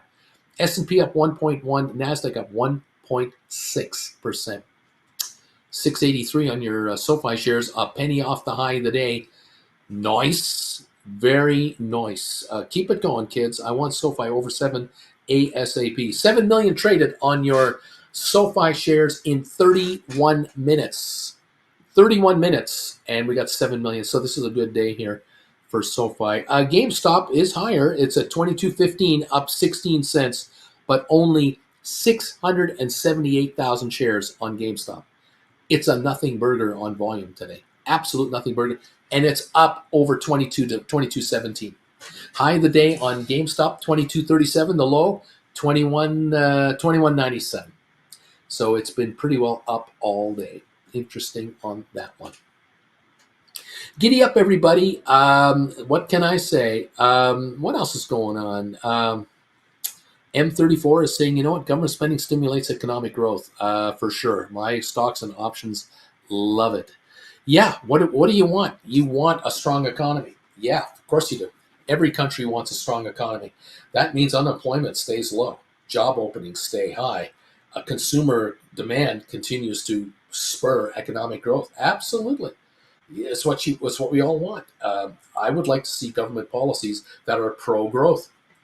I don't want to see government policies that are cutbacks, elimination of this. I want to see a strong education system in countries so that the next generation of graduates can fill the jobs that need to be filled, that pay the top dollars. I want graduates of colleges to pay a ton of money in taxes from a ton of money they're making. That's what I want. That's what every town and city and state and government wants. They want income from their population to come in so they can provide the services. Community swimming pools, good quality roads, no potholes, nice bridges, nice new airports, police services, fire services with the best equipment, hospitals for healthcare. This is all what we want, isn't it? I think so. It only comes from one way. It only comes from one area. Economic growth and prosperity, not deregulation and not letting businesses do whatever the hell they want because they know what's best. No. Controlled, solid, educated workers, career people who make a ton of money from their employers, who make their employers a ton of money to grow internationally, not just locally. This is a big picture deal. This isn't just your local little neighborhood doing well. It's your state and your country doing well with the world as a whole. That is how this game works. It all trickles through, but some people conveniently forget it and blame immigrants for all your problems. Really? If your problems are immigrants, you're not doing well yourself then. There's something wrong with you. Because if you're being affected by immigrants, how is that possible? You went to school, didn't you? Didn't you go to high school? Did you not study? How is it that you're having problems with immigrants if you came out of college with a degree? This makes no sense to me.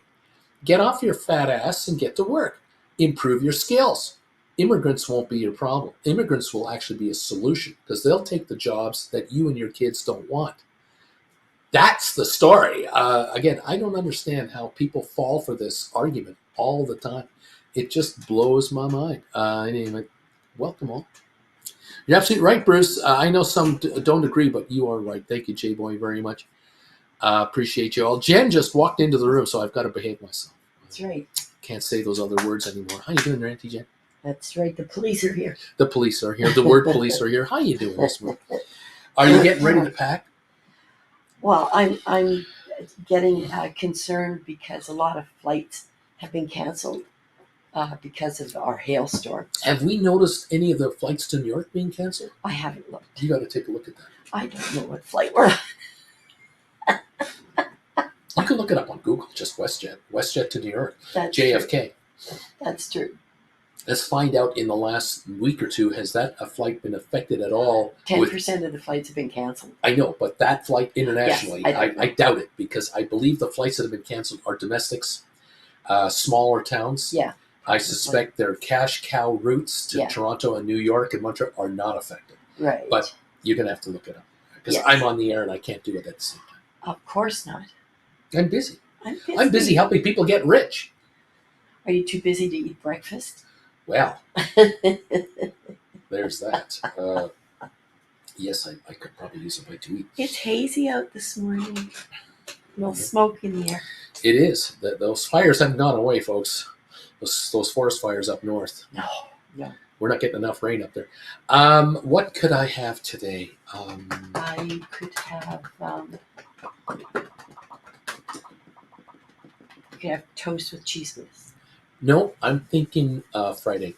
You on Friday? Yeah, yeah. Did you want cheese on it again? No. Just the classic fried egg sandwich. I think I'll just go with the fried egg sandwich Now, because we're going out for lunch later. And do you want 2 pieces or do you want just 1 piece? Ooh. Tucked over. Ooh. Because those are big pieces. Ooh. We're in the middle of the loaf now. Yeah, just the one. Okay. Yeah, let's just do I'm that. on it. This is awesome. I'll Thank be you. back. Thank you so much, Auntie Jen. And people saying hello to Auntie Jen from Richard and others. J-Boy, just look at the GI Bill after World War II. Huge investment in the education of America and in the future. Saved the economy from unemployment epidemic. It really did. The GI Bill was referred to by GIs and analysts for 30 years after it was enacted.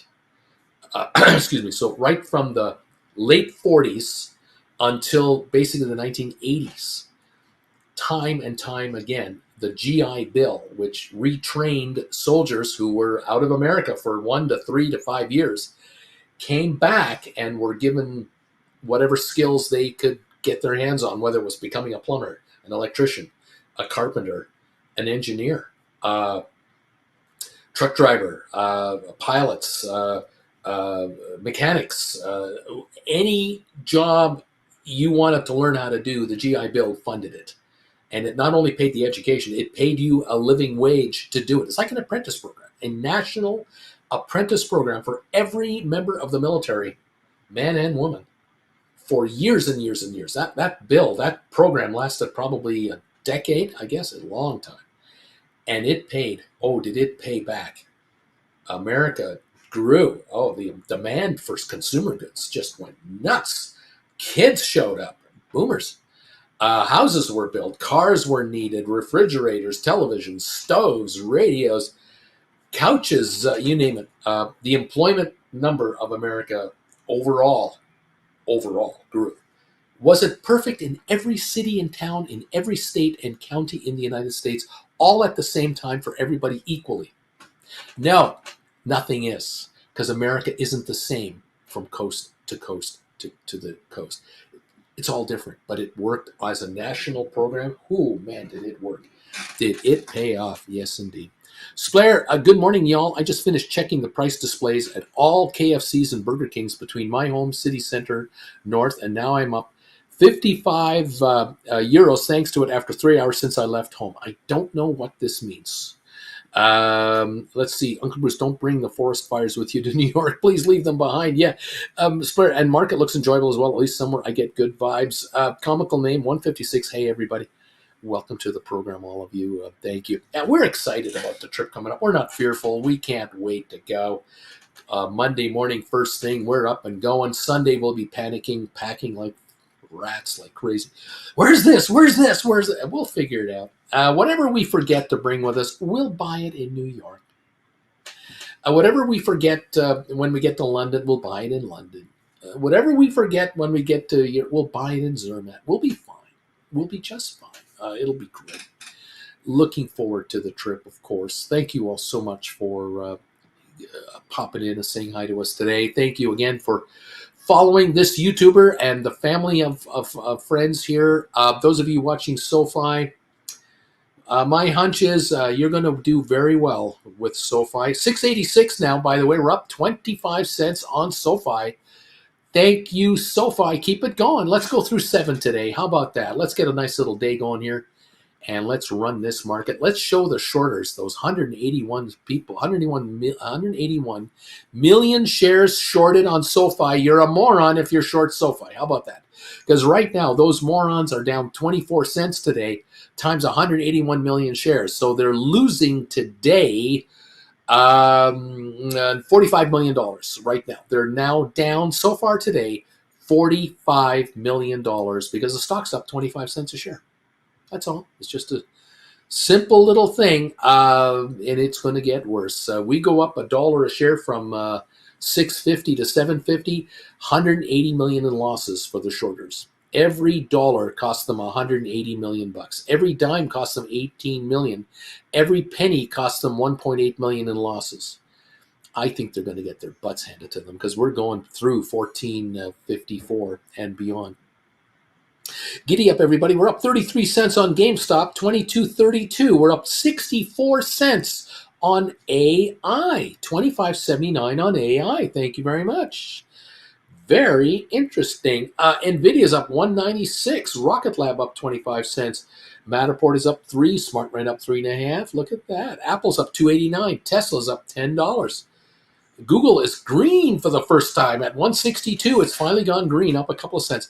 Microsoft up 270. Netflix up 930. Meta up $9. Amazon up 536. All the Magnificent Sevens plus Netflix are higher, nicely higher. Giddy up, everybody. The thumbs up meter 157 and counting, and the poll question now 153 responses. Thank you all for helping out with both of those. Appreciate you, and hope you don't mind answering that question today. Are you being approached by anybody since you started writing options? Are people asking you about how you're doing on the option writing side of things? Have people noticed something about you? Have they heard something about you and your success of option writing? Let me know. Answer that poll question. Tell me what have you heard? What's going on? Thank you all very much. Congratulations, all of you out there who are writing, who are taking the classes that we have put out there. Jen and I have worked away. There are 17 classes out there for you to enjoy on how to become an option writer. Congratulations, those of you who in the last few months have really loaded up and started to take the classes. And then what you're doing is you're contacting me for one-on-ones. This has been a most interesting get-together with a number of you lately who are saying to me, Uncle Bruce, I've watched 7, 8, 10 of your classes. I would like to talk to you alone in private about my portfolio. You have shown me something that I had no idea was out there for me to even consider doing.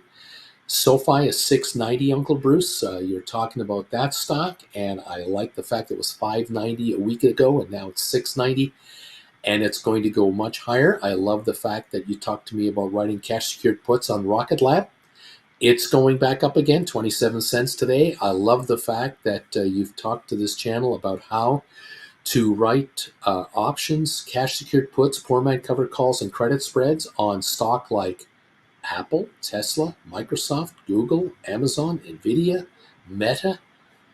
I'm really interested. I have had something happen here in the house in the last little while. We have reached, my wife and I have reached a certain age, and we are now looking at our futures. And we need to talk to you about it. And I say, hey, the moment you're ready to go, I'm ready to talk to you. Have you noticed Spire, by the way? We were down to 626. Where is it now? Spire, 747. Did any of you buy any of this stuff this morning? I know some of you were bragging about it. You were telling me this morning you're picking it up. How are you doing on that Spire trade? Are any of you making any money already? I don't know how high it's going to go, but it seems to be going higher. Very interesting. Thank you all. Lizzie, don't overpack, Bruce. Make use of laundry facilities, travel light, and keep space for shopping and souvenirs. There you go. Yeah, this is our third year in a row that we're traveling, and we are traveling lighter every year. We do that. Bobby, my NVIDIA put spread from last week is $2 away from buyback target. Bring it on, gamblers. Beautiful. A Spire. Can SoFi break $7? I sure hope so. This would be great, Uncle Bruce. SoFi right now is what? SoFi right now, $6.90. Up 28, the high of the day, 691 already. 9.9 million. Didn't I just tell you it was trading 7 million? Didn't I just say it traded 7 million like 15 minutes ago? It's now 9.9 million in 45 minutes. Hello. Yes, SoFi's going higher, guys. SoFi is definitely going up right now. It's being picked up by some folks out there. And those shorters with a 30-cent loss today, they're down, what, they down 60 million now? Every penny is 1.8 million, isn't it? Every dime is $18 million in losses. 3 times 18 million is 54 million. They're down 54 million today. This morning, in 36 minutes, that's how much they've lost. The stock's going higher. Just 54 million? Auntie Jim, no ketchup. Oh, Uncle bring ketchup. Oh, the tears are flowing. I don't have any ketchup. Oh, the world is in. It'll be okay. I'll be over. Jen is awesome. Thank you, Auntie Jen. She's helping me out. We're up 70 cents on your AI. Do any of you write cash secured puts on AI? Have any of you written 22s, 23s, 24s, 25s? Are you smiling right now? Have any of you purchased deep in the money calls on AI and been written call options against the AI? And even though it's up 70 cents, you're smiling from ear to ear because you're looking at your deep in the money calls go up way more than the calls you've written against them. Are you smiling? There you Jen, thank you, Auntie Jen. You are awesome. You're absolutely incredible. Except when I forget the ketchup. Well, but you always make it right. This is so good. It's got Oh yeah. Oh yeah, baby. There you go. Yes, Auntie Jen. This is good stuff. Today's Thursday. Tomorrow's Friday. And then we're out of here. Saturday, Sunday, and we're gone. Oh my God. Oh my God. Oh my God. Lorraine, we're going to contact you. Lorraine, we'll contact you. We'll figure out how to get together. We'll figure out how to get together. Yeah. Oh, for sure. For sure. For what do we got here? BZ is saying, I bought 38 Spire at 640 to get to 100 this morning. Nicely done. We're at 720 now. He's at a lot. Richard Carling, where's the ketchup? Auntie Jen. Larry, Titus. I'm sorry, Richie. What can I say? Way to go. Spire. Hello, Bagel. There you go. We're all good here. Look at that. Oh, man. Oh, boy. As you can tell, the pan is round. The bread is not. And you might be asking, why doesn't he eat a bagel? Because, he always eats a bagel. Because we're leaving town. We're cleaning out the fridge. We're finishing off the rye bread. We're finishing off everything. Finishing off the eggs. Finishing off the butter. Finishing off everything else in the fridge. Because we won't be around for 10 weeks. And so, we got to eat what we got. So that's what we're working on. No bagels. They're all done already. We're now up 35 cents on GameStop, 22.33 on 1.1 million shares. Very quiet on GameStop in 49 minutes, but SoFi has broken 10 million volume, I think. 10.5 million volume now on SoFi, and we're up to 688, up 28 cents.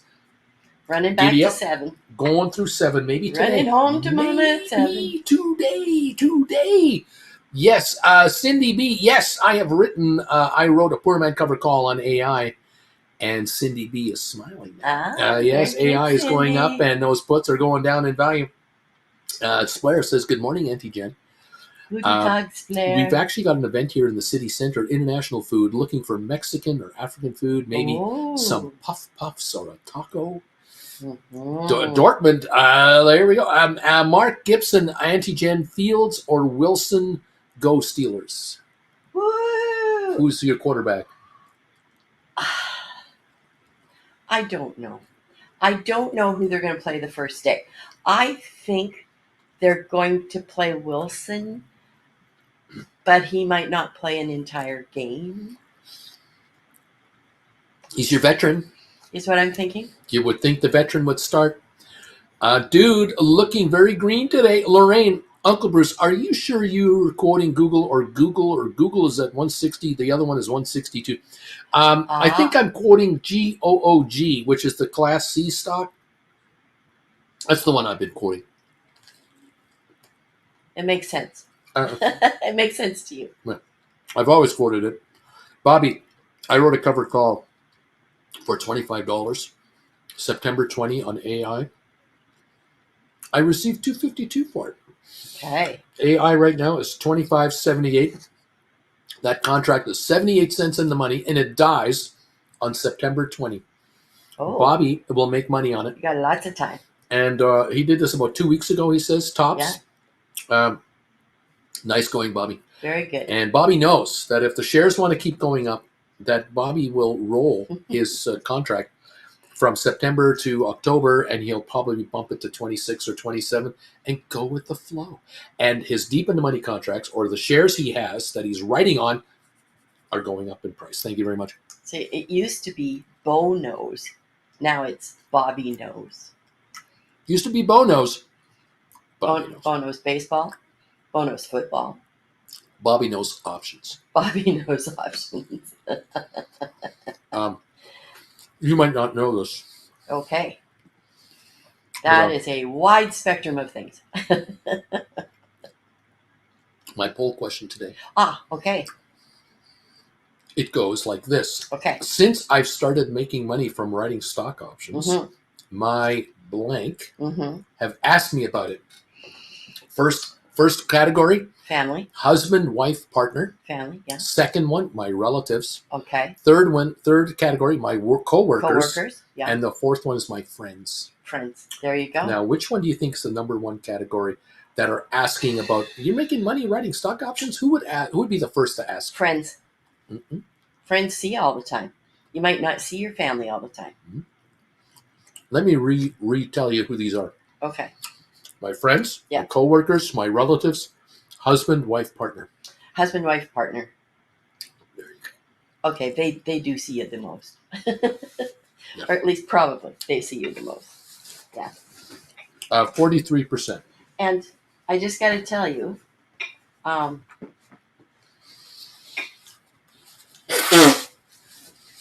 it's probably just the way that you've expressed the question, but I would find that disappointing if your spouse, partner, significant other isn't aware that this is what you're doing, that you have to talk finances with the people who are close to you. Correct. And especially important for women.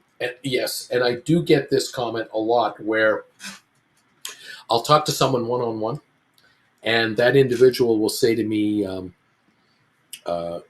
let's say I talk to a female viewer, and I find out that there is someone else in her life, and that significant other wasn't paying attention at all, because just thought, oh, yeah, you're silly. Or they glazed over. You're watching this guy on or YouTube. They never told. You're into bald guys, because he's so good looking. And it's true. Or they never told. Or they never mentioned They never told.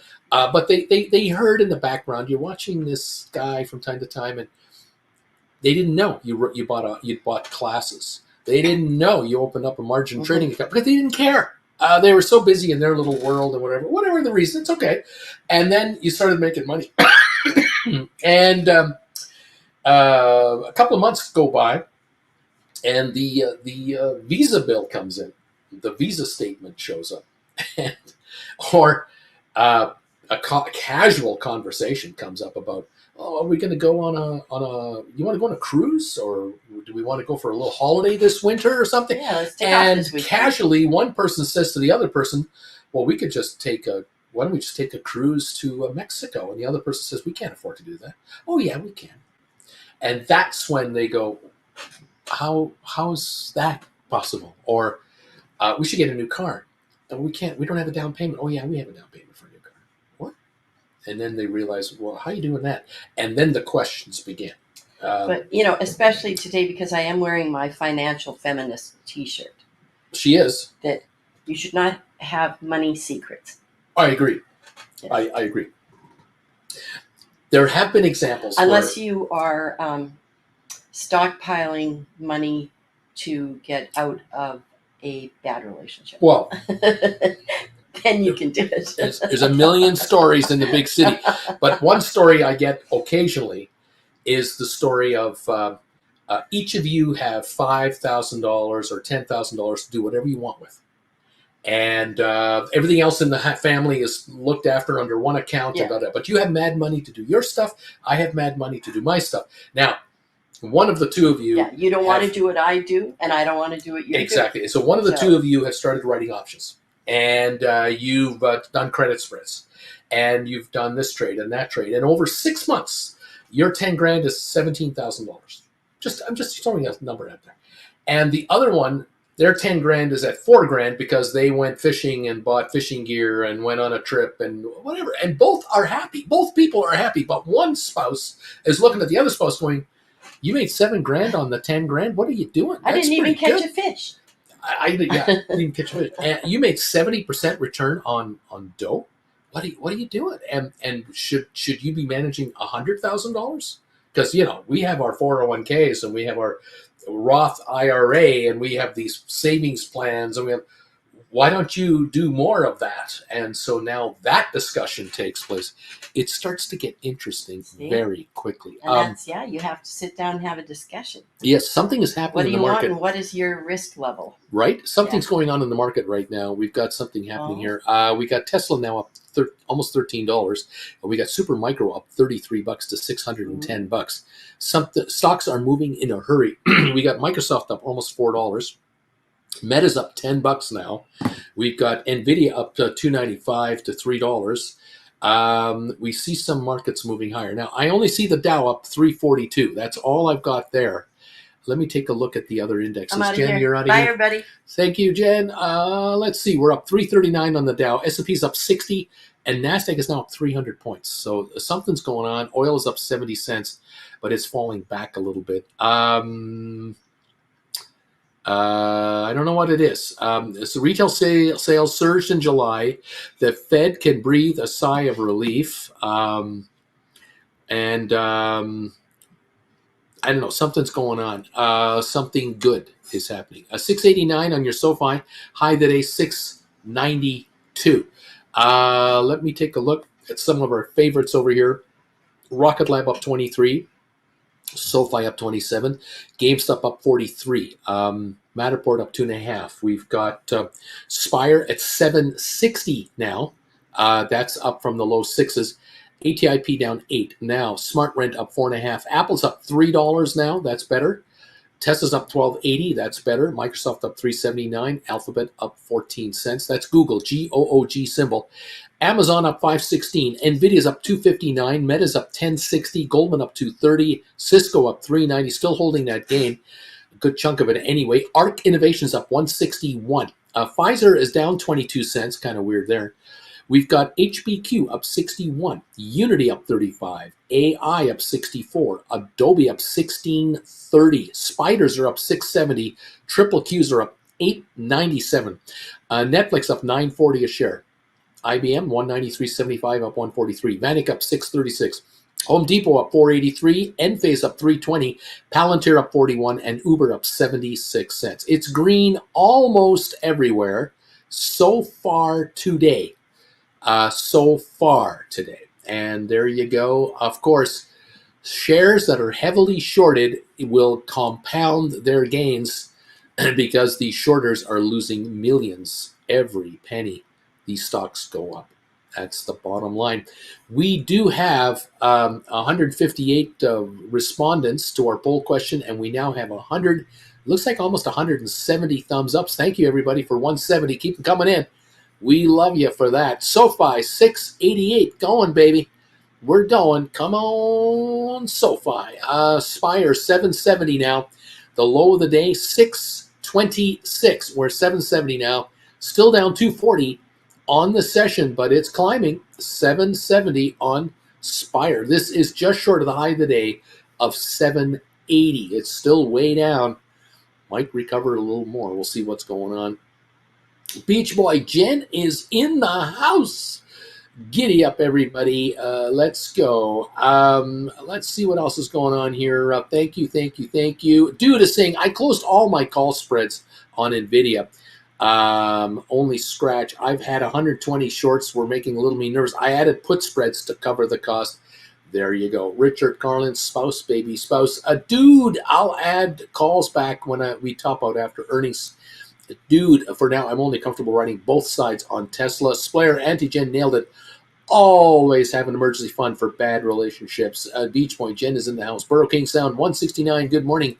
Uncle Bruce. Good morning, Auntie Jen. Mark, a better than expected retail data coming in. Sharon, if I have calls expiring tomorrow that are $12 in the money and buying back will cost $12.80, should I just let them expire and be called in? Well, if you want to be called in, fine. If you don't want to be called in, you can just roll forward a week or 2 or 3, even 12 in the money. Just roll the same contract and extend the game. On the other hand, if you roll forward further, like a month out, month and a half, you might be able to get less in the money. You might be able to get a better strike price at the same cost to buy back this contract or less, and therefore get closer to the market and go further in time. Let time be your kryptonite and your asset. Make it be an asset. Make it give you more cash to shift the price of the contract, or just bring in a bigger credit with the same contract just further up. Up to you how you want to play it, whatever you're playing it on. It's up to you. This is the beauty of being an option writer. You choose which way you want to play this move. We're up 372 on the Dow here. AI up 76 cents right now. GameStop up 44. SoFi at 689. We're just a couple of pennies away from the high of the day on SoFi. It's not giving up ground today. Has not backed off here. Very interesting. Gone higher, held it. Gone higher, held it. Gone higher, held it. All morning on SoFi.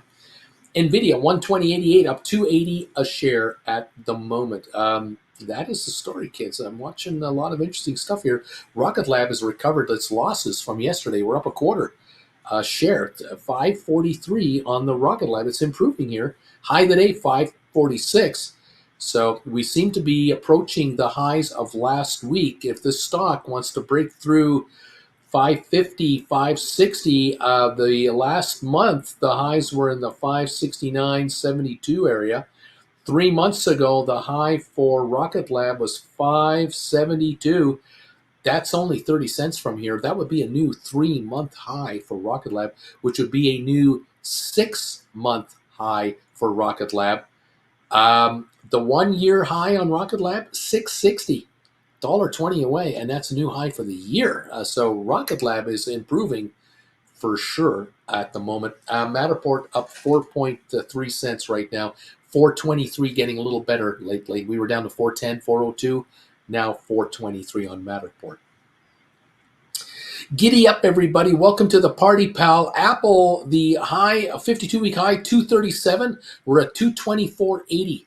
The Apple shares have done a bit of a recovery here. In the last 3 months, got these down to 186 and now at 224. In the last 2.5 months, Apple has really come on lately. For those of you who have not been aware of that, Tesla, of course, we're at 215 right now, looking up $41 for the last 3 months. It got down to 170 back in June, so Tesla has come a ways. Today, it's up 13.76 at 215.14. That's just today. The 52-week high on Tesla, though, 278, 279.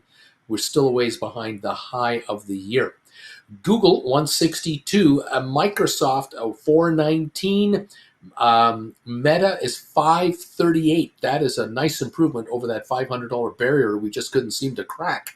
We've cracked it and more at 538 a share. Amazon, 175.60, up 550 today. So the Magnificent Seven as a group are all up today, it would seem, with only Google being the one wavering. Not a bad day out there, everybody. Welcome all to the program. Beach Boy, my AI September 20 cash secured puts. They were 25s. They were averaging 148, so I wrote 3 more at 177.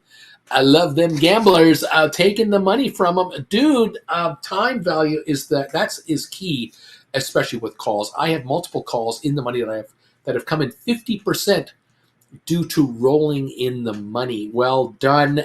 Spire is today's report. I think job data report already released. Must have come out and must be good because we've got a good market going right now. We got a good program going here. Welcome all to the show today. It's nice to have you here. Let's see. We did see some good news for Boeing. I think the Israeli airline El Al put an order in for 31 Boeing aircraft to add to their fleet. There you go. Giddy up, kids. Welcome to the party, pal. Nice to see you all here this morning. Welcome to this family of option writers and money makers. It's nice to have you here. We welcome you to the family ASAP. Become a member right away. Join this channel as a subscriber. Become a member of this group and enjoy the upside. If you want to become part of the Discord chat group, send me a private email here at brucefarmer@hotmail.com. Let me know what your name is. If you're a Gold Bagel member, you're definitely invited in as Gold Bagel members. It's an automatic invite. Just send me an email. Let me know your Gold Bagel member name, and I will get you link information. We'd love to have you join us on the chat group there. 171 thumbs ups now. They're coming in. Thumbs uppers, and we've got the poll questionnaire now. 162 now have answered my poll question today. Please take a look at that and fire away on that one. Thank you all. 689 to 690 on SOFI. Thank you very much. 371 gain on the Dow, 66 on S&P, 324 gain on NASDAQ. NASDAQ is double what the Dow is doing. The Dow is up 0.94, NASDAQ 1.9% higher. The NASDAQ is double. That means the Dow would have to be up 750 points to match the amount of money coming into NASDAQ right now. The Dow is behind a powerful NASDAQ market. We just saw the SOFI break 690 again. The high of the day, 692. We're right near the high of the day on SOFI right now. SOFI. The VIX is falling very good here, down to 1499. Remember, 2 weeks ago, the VIX was 65.